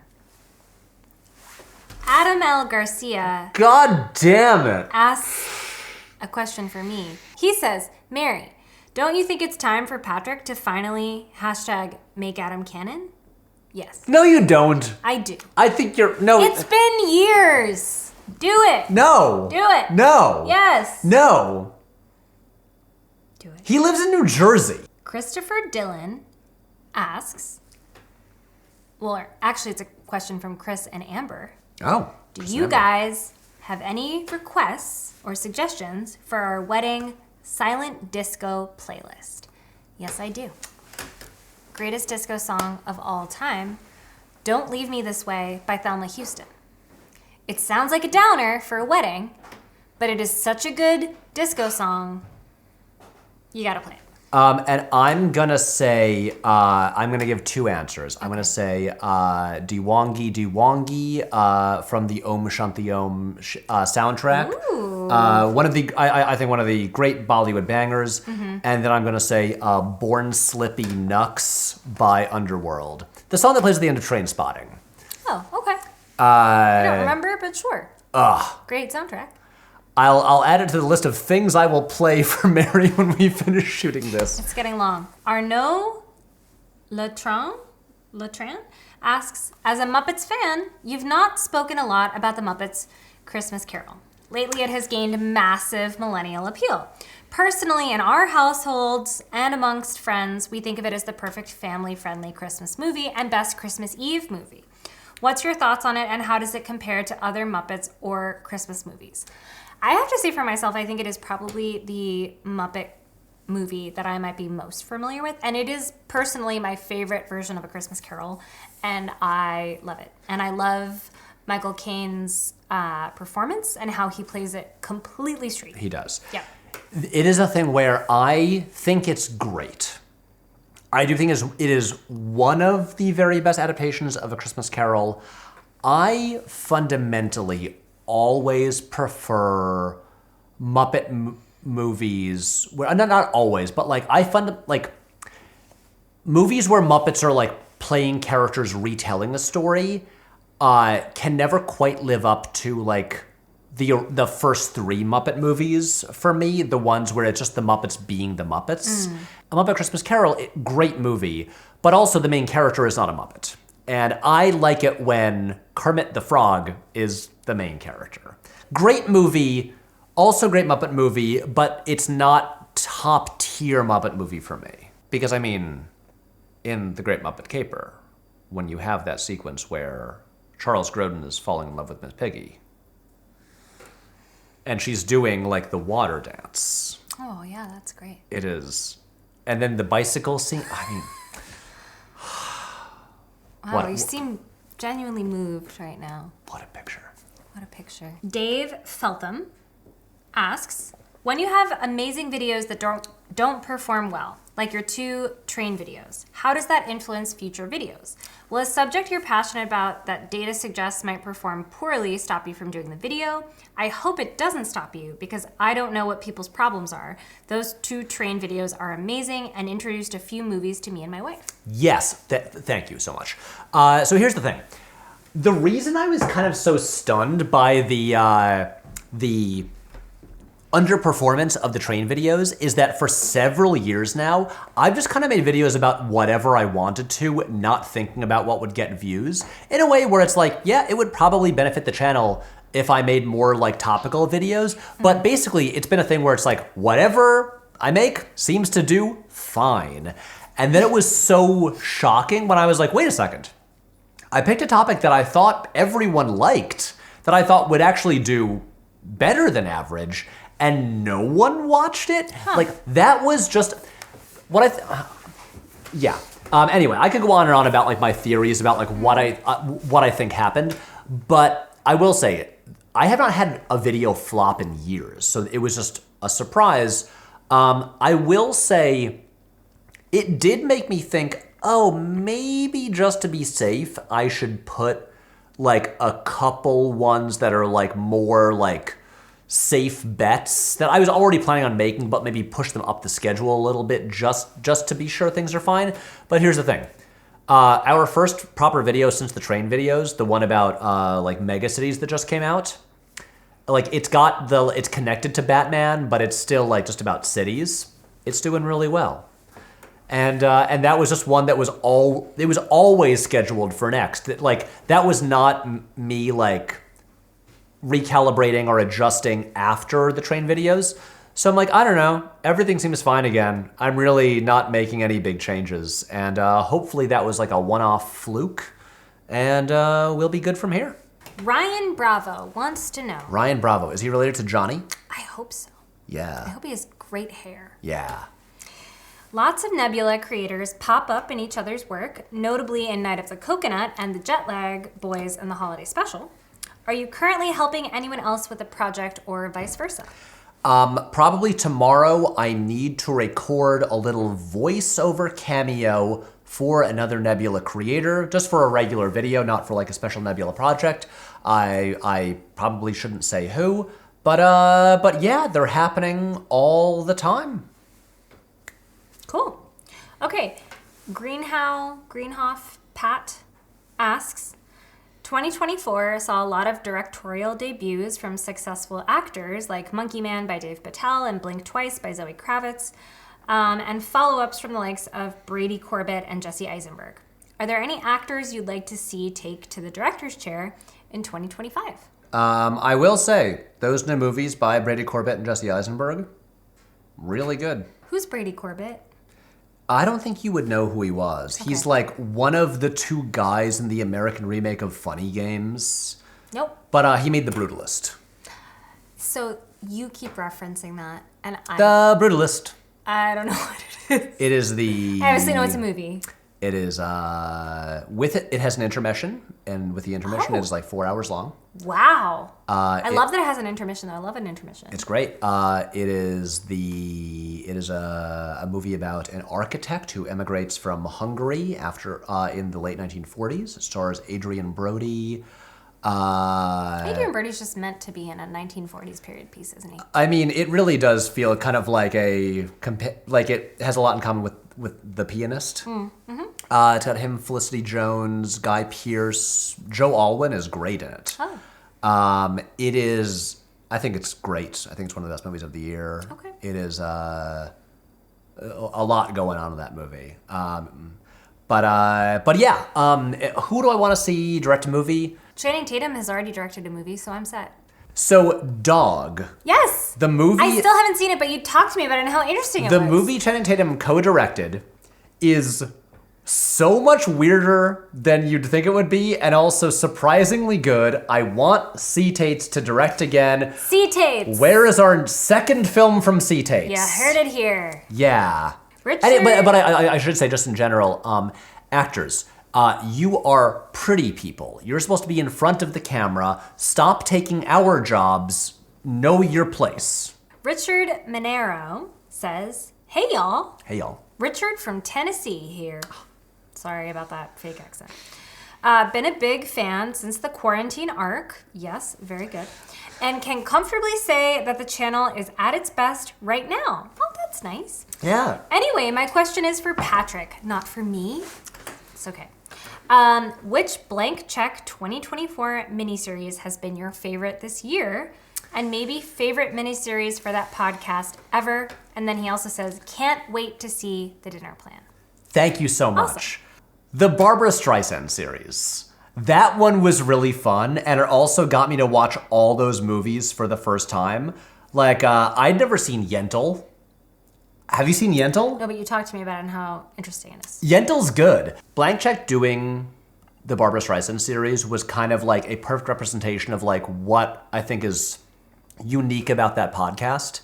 And I think that was great. Best series ever? I mean, part of me does want to say the Zemeckis series because obviously a topic that I'm very familiar with. It got me on the show for the first time. Yeah, I also will always have a soft spot for the early Star Wars episodes of the podcast, because I started at the very beginning. I always like it when Griffin and David are really kind of losing their minds, and hearing them reach like the 8th episode on Attack of the Clones, trying to find something to talk about that has not been covered yet is really funny to me. That's why I think that they need to do Michael Bay, and that when they get to Transformers: The Last Night, it will be like one of the great moments in podcasting. Anyway, great podcast. Love those guys. Excited for their 10th anniversary coming up. Steph asks, Luca Guadagnino Bond movie or nah?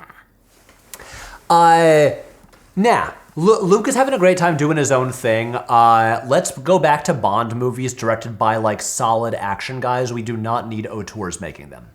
Cool. Next. Jennifer asks, what movie other than the new Mission Impossible are you each excited about in 2025? Ooh. I'm really excited. So both Safdie brothers have separately made movies. Benny made the Smashing Machine with The Rock. Josh made Marty Supreme with Timmy Chalamet. Excited for both of those. Ooh, Mickey 17 is coming out this year. The new PTA movie is coming out this year. PTA? Paul Thomas Anderson. Not Parent Teacher Association. Is there going to be another Paddington? Yeah, it comes out in February. I'm excited for Paddington. There you go. Okay, Keegan wants to know.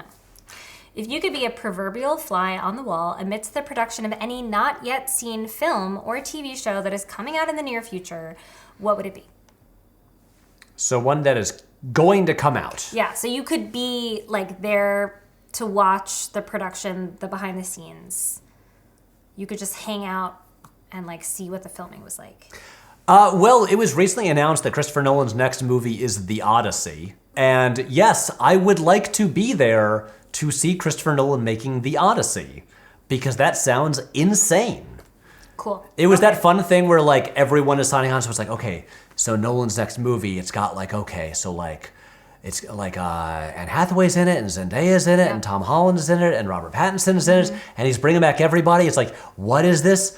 Weird rumors about, this is about helicopters, this is about vampires, then it comes out, no. He is adapting Homer's The Odyssey, which is such an insane move. And I'd like to be there. Jacob from Holland? Jacob from Holland. Jacob from Holland. Jacob from Holland, you always ask the best questions. Who I want to point out, I hung out with and got dinner with in Rome. You did? For the Mission Impossible premiere. Now, the great Jacob from Holland. Okay, Jacob from Holland asks, Dear Patrick and Mary, I hope you and your parents had a good Christmas together. Thank We did. you. Thank you. I have a question for both of you. Patrick, would you be open to travel to Europe in 2025 again? And Mary, is there a place you would love to visit that is in Europe? Thank you so much. I wish you both a wonderful 2025. Thank you so much, Jacob. I will say I am definitely, I'm at least going to Europe because I'm going to see Oasis in Dublin in August. Beyond that, where else will I go in Europe? Who knows? Will I go to the Cannes Film Festival again? Maybe. It's possible. Not sure yet. Mary, how about you? I would love to go to so many places in Europe. I've been thinking a lot about how I want to travel and visit more of Scotland. I'd love to see more of like northern Scotland, like Isle of Skye. There's some really cool train rides you can take through northern Scotland. Through like the Highlands. Let's go. I'd love to do that. I've never been to Scandinavia. Patrick has really recommended Sweden. I would love to go there. I want to take you.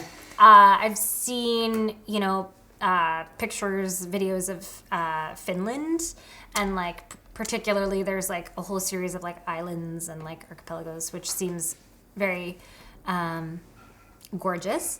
That would be amazing. I've never been to Spain. Nor have I. I want to go to Portugal.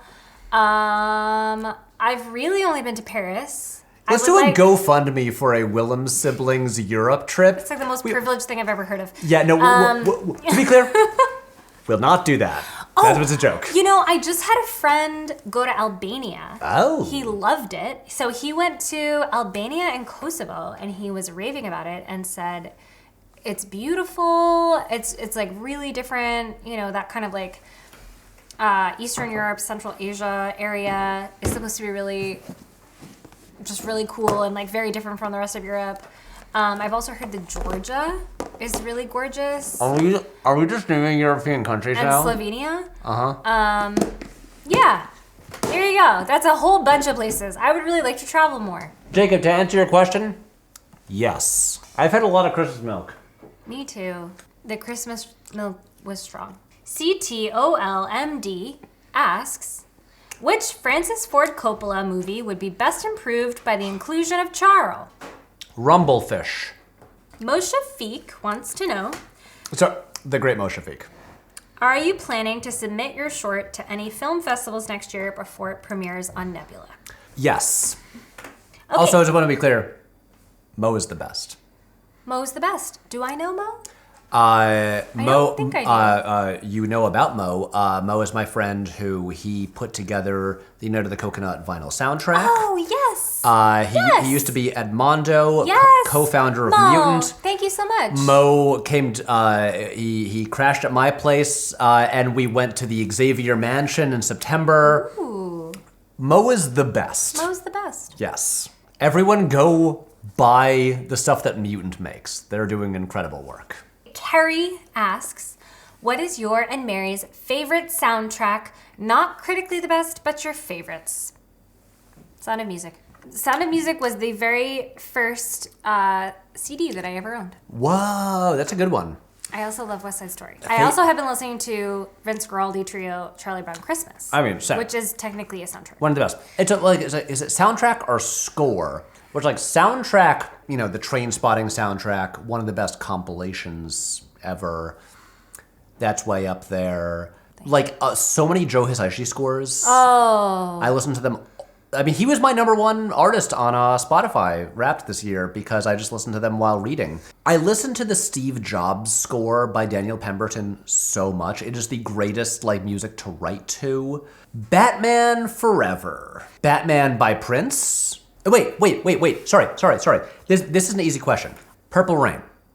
Purple Rain. Because Purple Rain, the album, is just the soundtrack to the movie. It was made for the movie. It is the greatest soundtrack of all time. It is like one of the best albums ever made, and it is a soundtrack to a movie. The answer is Purple Rain. Number one with a bullet. I am positive that I'm forgetting something and it will haunt me, but I can't. That's think every of it. one of these questions for me. There's been too much Christmas milk. Yeah. I'll have more. Oh, great question. Okay, Amber asks, what is the best pasta shape and why? Orchetti, because it means little ears and they're cute. Or is it Orchetti? Orchetti. Well, I'm choosing to pronounce it Orchetti. I mean, it's the great question of Italian things. Do you pronounce it like ch or k? There are rules, but I don't know enough about Italian to know which rule applies when. So I choose to say ch or ka, however it suits me. And I'm choosing to say Orchetti. I think you're right, Mary. Thank you. I support you. And as Patrick knows, even if I'm wrong, I will double down. Yeah, and I'll say, she'll get more confident the more wrong she is. That's how I wanted to say it. You know, Mary, I think that's a great answer, and I'm not going to top it. That's it. Let's move on. Let's go. Patrick O'Brogan. O'Brogan. I'm sorry. Yeah. You once featured a packet of Tayto cheese and onion crisps in your videos. Is there anything else from Irish culture, food, phrases, shows, films, music that you're particularly fond of or wish you could experience more of? You may have surmised from just our names, Patrick and Mary, that we are Irish. I think he knows that. Mother is from Ireland. Yes. There's so many things from Irish culture. So let's talk about it. Let's just say, for Christmas this year, morning breakfast, brunch, we had Irish breakfast sausages. and rashers and black pudding and black pudding. Which I love. We've got a whole thing of Jacob's biscuits here. We had a plum pudding that we flamed. Yeah, we've got a whole Cadbury milk tray right over there. I do think potatoes are the things I miss most. It's really hard to find potatoes over here. We've never been to Tato Park. No, but our cousins go a lot. Yeah, we should go to Tato Park. Next time we're in Ireland, we should go. I'll be there in August. Come with me. Other things that influences Irish music. We were raised on a lot of traditional Irish music. Did you know that Patrick and I both used to do Irish step dancing? We competed in one fesh. Patrick won a silver medal, and I won a bronze. 2 silver medals. 2 silver medals. Important There's less detail competition in the boys is that, categories. I don't know, 10, 15 girls were competing and like 3 boys. I think there were like 5 or 6. Wow, this is huge Patrick lore getting lore. revealed. Also, the Christmas milk, it's coming lots out. of Irish stuff. I think I've realized over time that like not only is our mom from Ireland, but our mom is from a family that like is intensely interested in Irish culture and history. And so like in our house, there were just shelves on the bookshelves all about like Irish mythology. Books on the shelves all history. about Irish mythology and the history and all of this. And our mother used to teach at this like Irish Arts Week camp every summer. You're really going I'm really going for it because people don't know. You were saying we should make these short. And we would go, and our mom would teach Irish language, and so we know just cúpla a little bit of Irish. Cúpla fuckle, yeah. I need to get back to learning the concertina. Patrick used to play some Irish music, Can we and stop? I used to do some Irish singing. And Anyway, the moral of the story is a traditional Irish breakfast and Irish brown bread is the thing that I've been meaning to learn how to make brown bread for a long time. Yeah. I do make pretty good soda bread. I use our mom's recipe, which I think was her granny's recipe. Yes. Yeah. And anyway, that's what I miss, and that's what I'm excited to go back and experience. And I should find a way to put it into videos. I don't know how, but I don't know. Can I get a sponsorship from like a brown bread company? Hey, you know Pat's Pan? Hey, Pat's Pan. Can you sponsor my videos? We'll make toast out of Pat's Pan. Do you remember what I just lived off of? Yes. There was a summer, and it was so bad. I ate like a loaf of bread of Pat's Pan a day. Yeah, Mary. It was not good. We all remember. It was not good. I think this Q&A is getting better the further it goes on. Okay. This is a good video. It is a good video, and that's because the Christmas milk was strong. Danny Anthony Cox asks, Hi, Danny. how would a fight turn out between Patrick, Mary, Charles, and Nobles?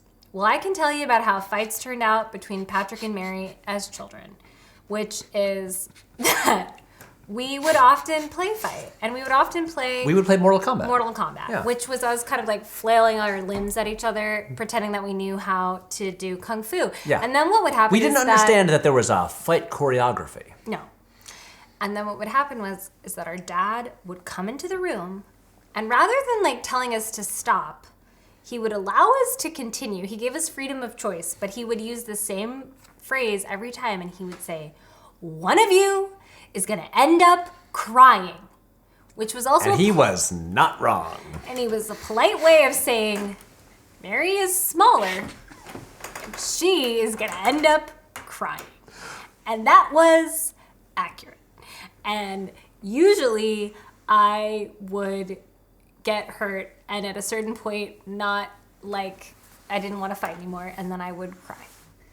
Or sometimes That was also when we were the ages of like 8 and 6. Yeah, and then there were also times where I would just be like, oh, I'm tired, and then I would lie down and refuse to get up, which is a great younger sibling move. I think the question is about which of us at our current ages... Well, the thing with Charles is that he doesn't have any limbs. And the thing with Nobles is I don't think he has any legs. No, he does. We just never see them. No, Nobles literally has like... Look, you want some behind-the-scenes stuff?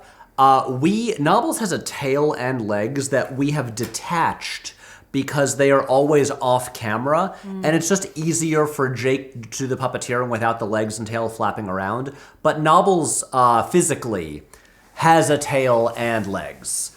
Anyway, I think Nobles does not like to fight. Charles is also evil, and his power level does depend on his clout. Oh, that's right. Nobles seems like a lover, not a fighter. Exactly. Yeah. But also a lot of Nobles is still a mystery. You hate him. So you would probably come... I hate Nobles on screen. In real life, I'm so delighted whenever Nobles is there. Also, let me tell you, you have not lived until you have seen toddlers talk to Nobles. Yeah, we just saw some toddlers today. We just went sledding with some toddlers, and they said, is Nobles here? They thought the Nobles was going to be there. Yeah, because it's just like on Sesame Street, where like when Nobles comes out, like little toddlers will just talk directly to him, have a full conversation, and it's the most delightful thing. We gotta start like a side hustle where we just like license Nobles out and send Jake to like kids' birthday parties. That would be great. Yeah, kids won't know Nobles first, like beforehand. But they'll know him. But they'll know after. him once he shows up at the party. They'll love him. Yeah. I don't know if we really answered that question, but that's fine. That's it. Megro Salia Manning. No idea if I said that right. I really threw you in the deep end, being like, "Hey, Mary, can you say the names of all of these people?" It's also their email address this year rather than a Yeah. handle. But you know what? It's always hard to pronounce, so who knows? They ask, if Mary had a YouTube channel, what topics would she discuss, analyze, critique, otherwise talk about? Great question. So, I love to sew. That's like my main hobby. I love sewing. I make a lot of clothes. I also do a lot of quilting. I also do some fabric dyeing. I'm very obsessed with textiles and clothing and like textile and garment history and also like modern style. And I think those are really interesting and how that like intersects with identity and history. So I love that. I'm also a book nerd. Shock. She's a librarian. She likes books. And yet she won't read the books that I gave her. Sorry. I'm gonna do it. I promise. I'm so sorry. I'm really not trying to guilt you. So I love books. Particularly, I love, fantasy and science fiction. I also have a real soft spot for just like young adult and picture books. I fucking love picture books. Which is so fun now because I just get to... Perfect for your job. Yeah, pick out my favorites and buy new books and I also really like... No, we're fine. I also really like cooking and baking. So it sounds like you should just be a vlogger and just do everything. No. Once again, we're not trying to monetize all our You can be a hobbies. booktuber. No. You could stay offline and have a healthier life. I'm trying to do that. Here's the thing about me, is that I think I get really excited and passionate about things, and then I make the people around me listen to me talk about that thing for a long time. Some people off screen are nodding vigorously. And I have a lot to say. But this is one of the many things we love about Mary. I do think it's an aspect of every member of our family, of mom, dad, you, and me. That is true. Yes. So for every Patrick Explains video, there is an off-screen of this just happening. Like, my dad just thinks that everybody finds woodworking and birds fascinating. But what we're saying is, I'm the only one in the family to monetize this. BMG asks, do you watch movies with subtitles turned on? Yeah. No. I'm fascinated by how that's become a really common For a second I thought it just meant, like, would you watch a foreign film? No. First of all, obviously, yes, I would watch a foreign film with subtitles. Secondly, I do like watching movies or shows that are not comedies with subtitles on. I do think it helps me sometimes focus. But if it's a comedy, you can't watch it with subtitles because then it ruins the comedic timing. You can't do it. That is true. Yeah, I know that it's become a very common thing for people to watch just everything with subtitles on. There's multiple reasons for this. We're not gonna really get into it. It's a complicated thing. I don't like to do it. I do not do it. So no. Gillum Cameron says, I think this is Cameron Gillum. The way it appears Yes. in their email, so maybe let's not critique Sorry. the way I say. Gillum Cameron says, Merry Christmas, Mary and Patrick. Merry Christmas. It's time once again for my annual Taylor Swift question. But first, I wanted to thank Patrick for the excellent Muppet video. That was my idea from the bracket. Very cool, thank you. Well, this is why I knew it was Cameron Gillum, because I remember from... Cameron Gillan. Which sounds a little bit like Karen Gillan. Yes. One of my favorite actresses. I'm so glad you enjoyed it, because you asked for it over, 2 years ago now. Yeah. Okay, my question is, which Taylor Swift track would make for the best needle drop for an action sequence in a movie? I think My Tears Ricochet could be dope. Well, okay. But there's another... Wait. Can I build on this? Because I think there's two components to this. Mm-hmm. I think for an action scene needle drop, especially if we're talking Taylor Swift, I think there are two directions to take. There is the having a fast-paced song that matches the rhythm and tempo of the action, or there's the ironic needle drop where it's a slower song that doesn't seem like it would go with an action scene, but is there semi-ironically. And so I would say the My Tears Ricochet is the more ironic take. Really? It has a really driving bass part. But it does it, but mostly later on as it builds into the middle eight. The and I can go anywhere. I think of it more as a driving song. The tone is very melancholy, but it's not a slow song by any means. But for instance, I would say a more obvious tempo-wise one would be I Can Do It With a Broken Heart. Really? I don't think that. No, I think that to me feels more ironic because it's so happy. It is, but it's also fast paced that in terms of editing, that's if you were doing traditional action movie scoring, you generally have fast paced music that matches the tempo better. I stand by My Tears Ricochet. But at the same time, I think something Love Story could also, in an ironic way, depending on what the movie, work with an action scene. Now that I see as ironic. I'm doubling down though on My Tears Ricochet. Well, here you go.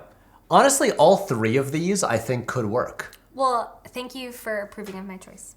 Yeah, but they're all very different, and I think I could see action scenes working to all three. No! Sorry, I think this is overheating. Anyway, since that was a Taylor Swift question, I should mention I saw the Eras Tour this year, and it was great. So jealous. Friend and collaborator of the channel, Madeline Metolius, asks, can you recommend a dairy-free recipe for Christmas milk for the lactose challenged? Almond milk, oat milk, straight peppermint schnapps? Madeline, straight peppermint schnapps. I think that's the way to go. Christmas Q&A brought to you by Peppermint.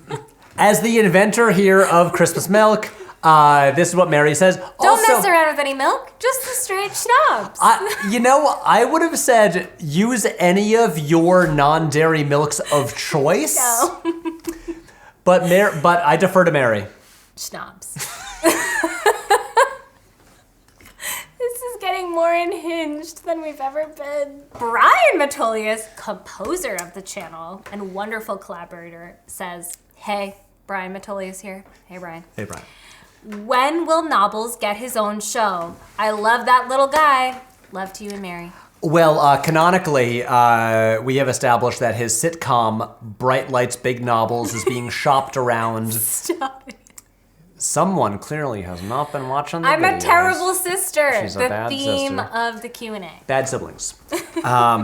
Anyway, hopefully, I'm hoping that maybe the Roku channel picks up Bright Lights, Big Nobbles, because he's been working hard on that. Benson SJ wants to know, did the two of you have a secret handshake growing up? If so, do you remember it, and can you show us right now? I don't think we did. We didn't. Was there something else cool that we did? No. It's like, we could do like the Troy and Abed handshake right now. All right, well, Yeah. there you go. But no, we didn't. Sorry. What other cute things did we do? Everything. We were very cute. We were very cute. We were very cute. Yeah, here's a picture of us being cute. Are you going to insert the pic? Yeah. Okay, good. It's a Laura phenomenon. I'm sorry. What has been your favorite part of directing the dinner plan so far? Laura, phenomenon. I feel like my favorite moment was, I will not say what was happening, but there was a shot that we really were hoping to get in one take and not have to do multiple takes because it would take a lot of time to reset. And when there's a shot like that, everyone on set is so locked in and so focused, and everyone is so clear, and you rehearse it, and everyone knows what they're doing, and then we do it, and I say action, and it happens, and then at the end of the take, there's this stillness on the whole set while everyone waits. And I want to be clear, this is not all about like a power trip for me, but this is a point where there's this silence, and then, because it was a great take, it was, and then I say, we got it. And then immediately the entire house with like dozens and dozens of crew members there erupts in cheers because we're like, that was it. It looked so good. We don't have to do it again. We got it in one. And just having everyone so focused in on like everyone collaborating to execute one moment that will last for like 2 seconds maximum on screen is so exciting. And I'm like, this is it. This is what it's about. I love it. So yeah, there you go. Good job. After the movie comes out and you all see it, I'll tell you what that part was. From Liam, longtime viewer, first time question. Hello, Liam. Lots of people send greeting cards over the holiday season. What non-winter based holiday should also feature the sending of greeting cards? This is an easy question to answer. Valentine's Day. Mary, how do you feel about Valentine's Day? Here's the thing. Yes. Do I love Valentine's Day? No. No. My birthday's a week before. That's true. So it kind of steals my thunder. And Rude. I've got Christmas, and then like 6 weeks later I've got my birthday, and then we've got Valentine's Day. And by Valentine's Day, I'm like, we've celebrated a lot. So Valentine's Day as a whole, not my favorite. But here's the thing. If you're looking for a winter holiday, and we all in the winter months need like some extra things to bring us joy because it's cold outside. It's cold. And it's dark outside. But Christmas, you're so busy. You're running around. You're trying to get everybody gifts. You don't want it to be stressful. You don't want the Christmas cards to be stressful so it feels like another thing on your to-do list that's adding stress. You don't want that. So if you're too stressed to do a Christmas card, you do it at Valentine's Day. You send love to all the people in your life. So it's love like can come in many forms. It's like a makeup. If you missed Christmas, you get them at Valentine's. Or you just choose, this is when I do my cards. And I have way more time because it's February. There's not Christmas. And you do it elementary school style, where it's like you give a card to everybody. That would be cute, but like love is in many forms. It doesn't have to just be romantic love. It can be like familial. Love is all around. You know, now a lot of people celebrate Galentine's Day. Very fun. But yeah, I say Valentine's Day is for everybody. It's not just for partners. Wow, you heard it here first, folks. I had a strong take. And next question. It's a very important question from a very close friend of Patrick and Mary, Shannon Costello. The great Shannon Costello. She asked the important question, which is actually taken from the podcast Las Culturistas. She says, what was the culture that made you say culture was for you? Then she says, hee hee, from Shannon, miss you guys. I have an answer to this because I am, as we call, a reader. I listen to Las Culch weekly. And so I've had a lot of time to think about this. And a podcast where they talk about movies all the time, and you're like, no, I won't see that.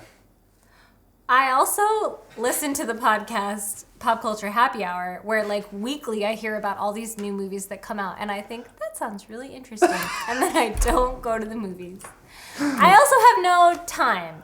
I have an hour commute each way to my job, so I have zero time, and I'm in grad school. Mary, what was the culture that made you say the culture was for you? Okay, I have two answers to this question. We have two eras of Mary that we're going to talk about, okay? So there's Little Mary. The Little Mary answer is Bill Nye the Science Guy. Okay, so this was a show that Little Mary connected with, right? And I was like, in this era of my life where I was like, I'm so curious about the world. I want to know everything. Learning is cool. I love science rules. Science rules. I love school. Here we have this awesome science communicator, Bill Nye, who is like a science guy. And he is,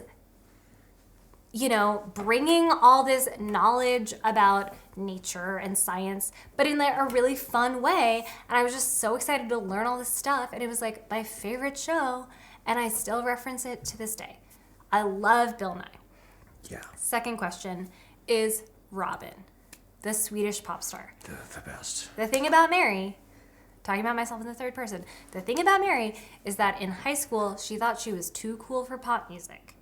And many of us did. Swore off top 40 radio. And I was like, I'm too cool for pop music. I will only listen to incredibly sad indie music. Mm-hmm. And the thing is that when you only listen to incredibly sad indie music, it makes you sad. It does. It's not very fun.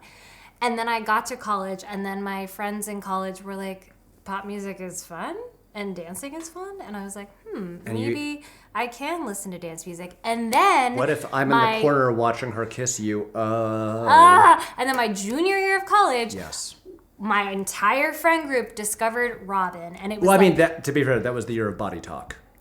It was the year of Body Talk. It was when most Americans, not most Americans, a lot of Americans. She released 3 albums in 1 year. It was amazing. It was the greatest. And it was like what I have always been waiting for, of like such smart, complex pop music that I can also dance my heart out to. And it was so fun. And Robin herself talks about, she's like, in her little weird Swedish accent, she's like, when I am sad and I'm going through a lot, I just go to Berlin and I go to the clubs and I dance my feelings out. And sometimes I want to dance my feelings out. Mary? And sometimes I watch her SNL performance where she does Call Your Girlfriend and she does the weird flip on stage. The flip? And I'm just inspired and I'm just like, fuck yeah. I watch it all the time. It's so good. Mary, what's your favorite Robin song? I asked this having mine already locked and loaded, so I'm sorry I put you at a disadvantage. This is a good video. Okay. Be Mine. Dancing on My Own. I Think Ever Again. I think those are my top 3. I can't choose. My favorite Robin song is With Every Heartbeat. I love that song. which is I love that song. in my top 3 songs of all time. Wow. I can't rank.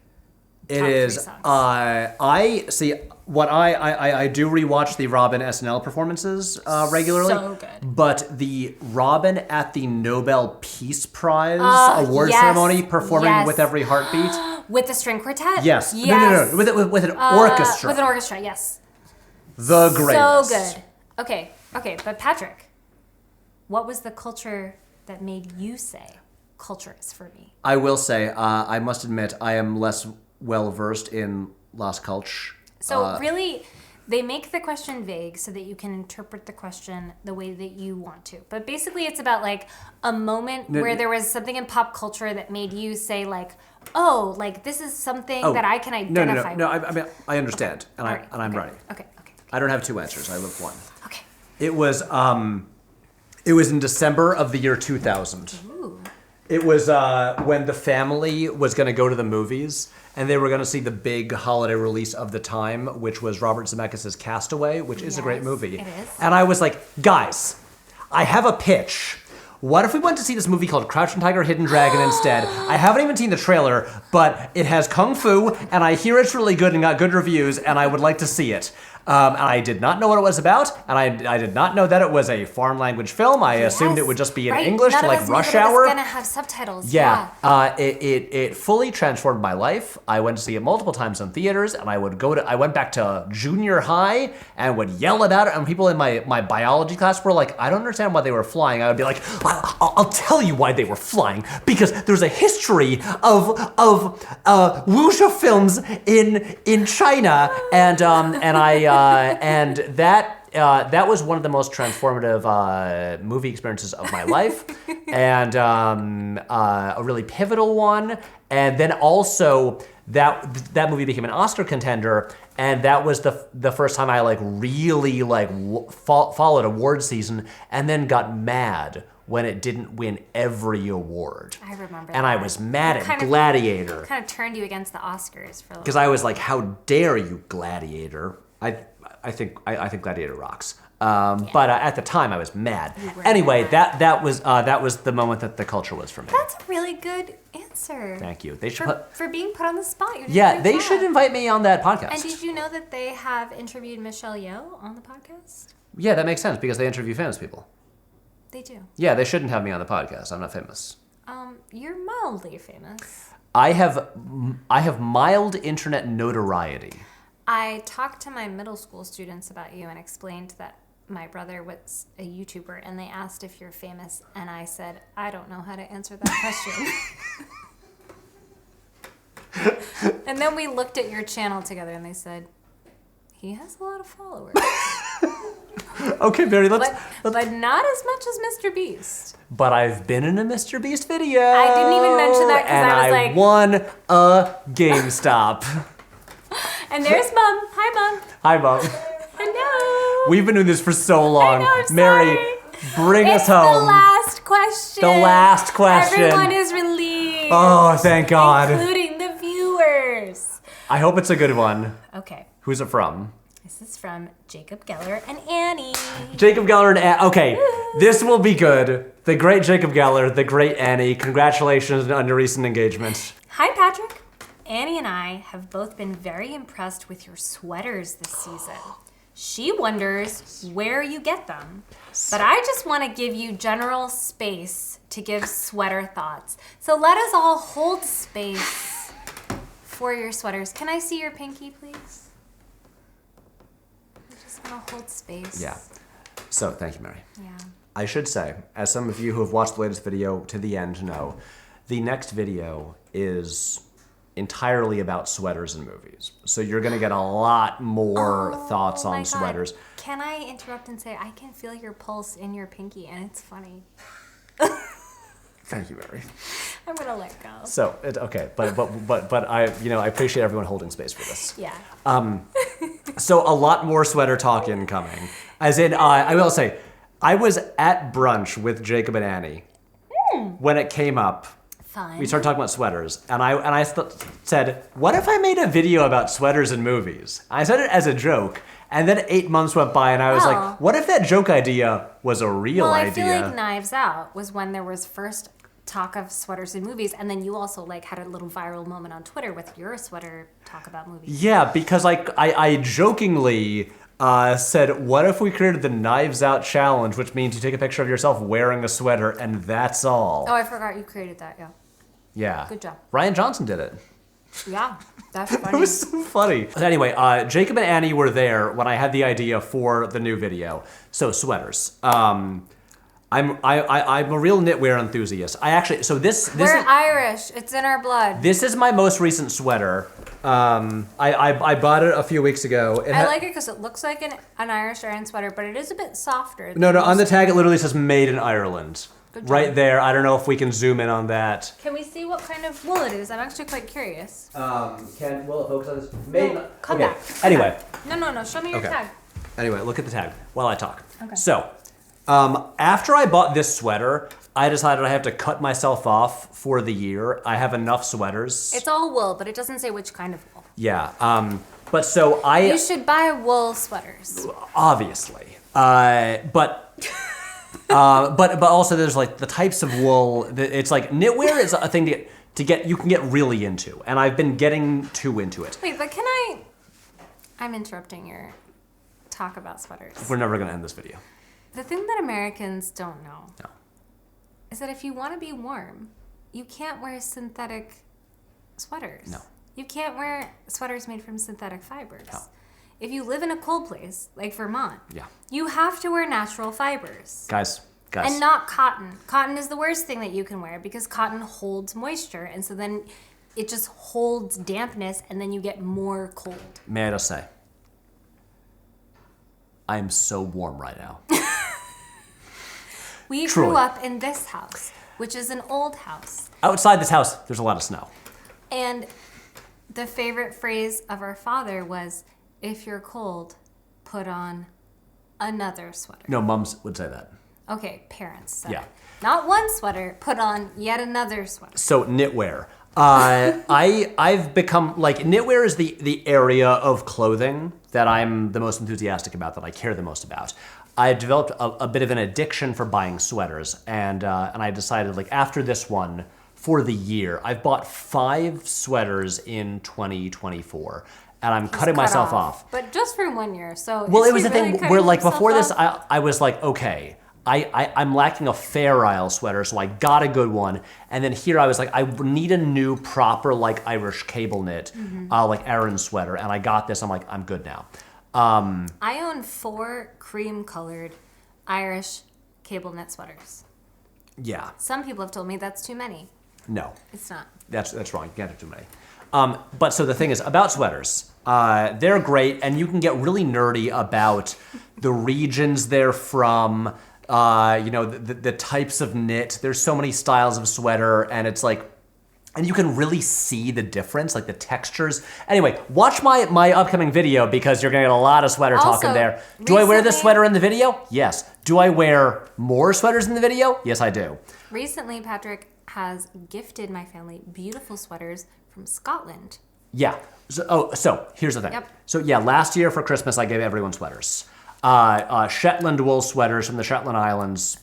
Beautiful. Basically, I'm just gonna say, like, if your sweaters are if you want a good one, it should be made in like Ireland, Scotland, or just Britain, that part of the world. It should be 100%. That's where they invented sweaters. It should be 100% wool. Yes. Can I talk about sweaters? Or at least majority wool. It should be majority wool. Baba is a very nice brand. They are Spanish. They are very expensive though. This sweater I got in Paris last year at a vintage store. So it's secondhand, but it's beautiful. It's a marinier, which is a very classic French style sweater, obviously with the horizontal stripes, very Willems core. Buttons at the neck, very nice. But yeah, 100% wool, and it's nice because it's kind of a thin wool, so it's not too bulky, but it's very, very warm. I also recently got a very nice sweater at Cézanne, which is a French brand. They're a little pricey, but much higher quality sweaters than American brands or Like I was also looking at And Other Stories, which is a UK brand, and they have so much like lower quantity of wool in their sweaters, and it's like it's just not worth it. It's really just crazy. Upcharging you for the brand. It's crazy how often you see like a designer label sweater and you discover it's 40% wool. Or sometimes 10% wool and then the rest is acrylic. It's not going to keep you warm. I will say if you want to get into knitwear at like I think a reasonable price, I think the two go-to brands that I would recommend, both Scottish, are Bosey. That's where I got all your sweaters last year. They're beautiful, yeah. And Howlin, which are sold by the company Jameson. They're all basically all Shetland wool sweaters. Very yeah. They're great. I own like at least I think 3 sweaters from each company. Those are great. This one is by O'Connell's. It's very soft. Which is a company based in Buffalo, but it's like they do excellent sweaters, and a lot of their stuff is just made in Ireland. There's also I've gotten a few sweaters. I forget what it is, but it's like if you Google like Irish sweaters, there's a couple like. It's not a fancy website, but they're all like made in Ireland, Irish wool. There are several like Aran sweater companies that are also like reasonably priced and very like Inishmeen is like the most expensive of the like Aran sweater companies. There's also sweaters that I say this in the other video, but I'm like the sweaters by like De Bon Facture are like so nice, but they're like out of my price range. Yeah. And I will say. A great sweater that I have is from Todd Snyder, and it was one that, like, when I saw it on the site, I was like, this is my dream sweater. Mm-hmm. It was so expensive. And I just tracked it for months and months and months into the summer as it went down in price. And then finally, there was a 4th of July, like 40% off sale, and I was like, it will never be lower. To be clear, the sweater began at like $700. Which I would not pay. And it got to like its absolute lowest point, and I was like, this is the lowest it'll ever get. There's a 24-hour sale. I'm pulling the trigger. That's it. And you texted me, and we celebrated. We did. And then I got it, and I could not wear it for like 5 more months because... But it was worth it. It really, it was, I've worn it in videos before, you've seen it. It's like a chunky knit, and it's like recycled cashmere, I think. But that's how you get a sweater that lasts. Yes. It is, the thing about knitwear is that it will last for a very long time. It looks good when it's even like worn. I didn't know that I had this many thoughts about sweaters, but I'm realizing I have so many thoughts about sweaters, and I could do a whole video. If Mary had a YouTube channel, I could do multiple videos on sweaters. The other important thing to know is cashmere is amazing. Yeah. It will pill. Yeah. Any softer yarn will pill. Mm-hmm. And so you just have to be prepared for that. Also, some of the best cashmere I've gotten has been at thrift stores. If you find a thrift store that has cashmere, look for the thicker quality cashmere. It can hold up really well over time. Vintage cashmere, vintage thrift stores, great places to look for 100% cashmere. Yep. Yeah. That was a lot of talk on sweaters, and you're going to get a lot more in the coming days because I made a video about sweaters. We're and again, pale and we're Irish. It's true. We're qualified to talk about sweaters. It's true. And there once was a photo shoot that we did as a family, and we've never looked whiter in our lives. And it's you, me, and Mom, and we're in the snow, and we're all wearing cream-colored Aran sweaters, and I have no memory of taking them, but I found these photos. Yeah. And we're very, very pale. It was a good time. Anyway, Jacob and Annie, thank you for the question. Thank you. And thank you for basically like making the sweater video happen because it came about when we were hanging out. I'm excited to see it. Anyway, that's the end of this. We're done. Yay! We're finished. Mary, how was your Christmas milk? It's almost gone again. Thank you for watching. This was so long. I hope it was fun. It was very fun to film, and it was fueled by Christmas milk. Yeah. And I think I've learned my lesson, and I can't do this again next year. And I have to do something like wine, which I can pace myself at a more reasonable chill, pace. wine. This video is brought to you by Peppermint Schnapps. Not an official sponsor, but if they want to sponsor me, we'll take some schnapps. Shoot me an email. I hope you all had a terrific Christmas or holiday season, regardless of what holiday you celebrate. Happy Hanukkah. It's Hanukkah right now. It is. I'm having Hanukkah. a Hanukkah-themed Christmas Eve, which I'm very excited about. We're gonna have brisket. But Christmas Eve was 2 days ago. New Year's Eve. You're doing great, Mary. Christmas. Thank you all for watching. Have a great 2025. If you're this far in the video, thank you for your patience. Sorry. Then this is good. I hope it was fun. If I didn't ask your question, I'm so sorry. There were so many. Yeah, unless it was a bad question. It might have been bad. Yeah, and we skipped that, but you'll never know. You'll never know. Anyway, that's the end of this. Good night. Happy New Year. Merry Christmas. Happy Hanukkah. Bye. Bye.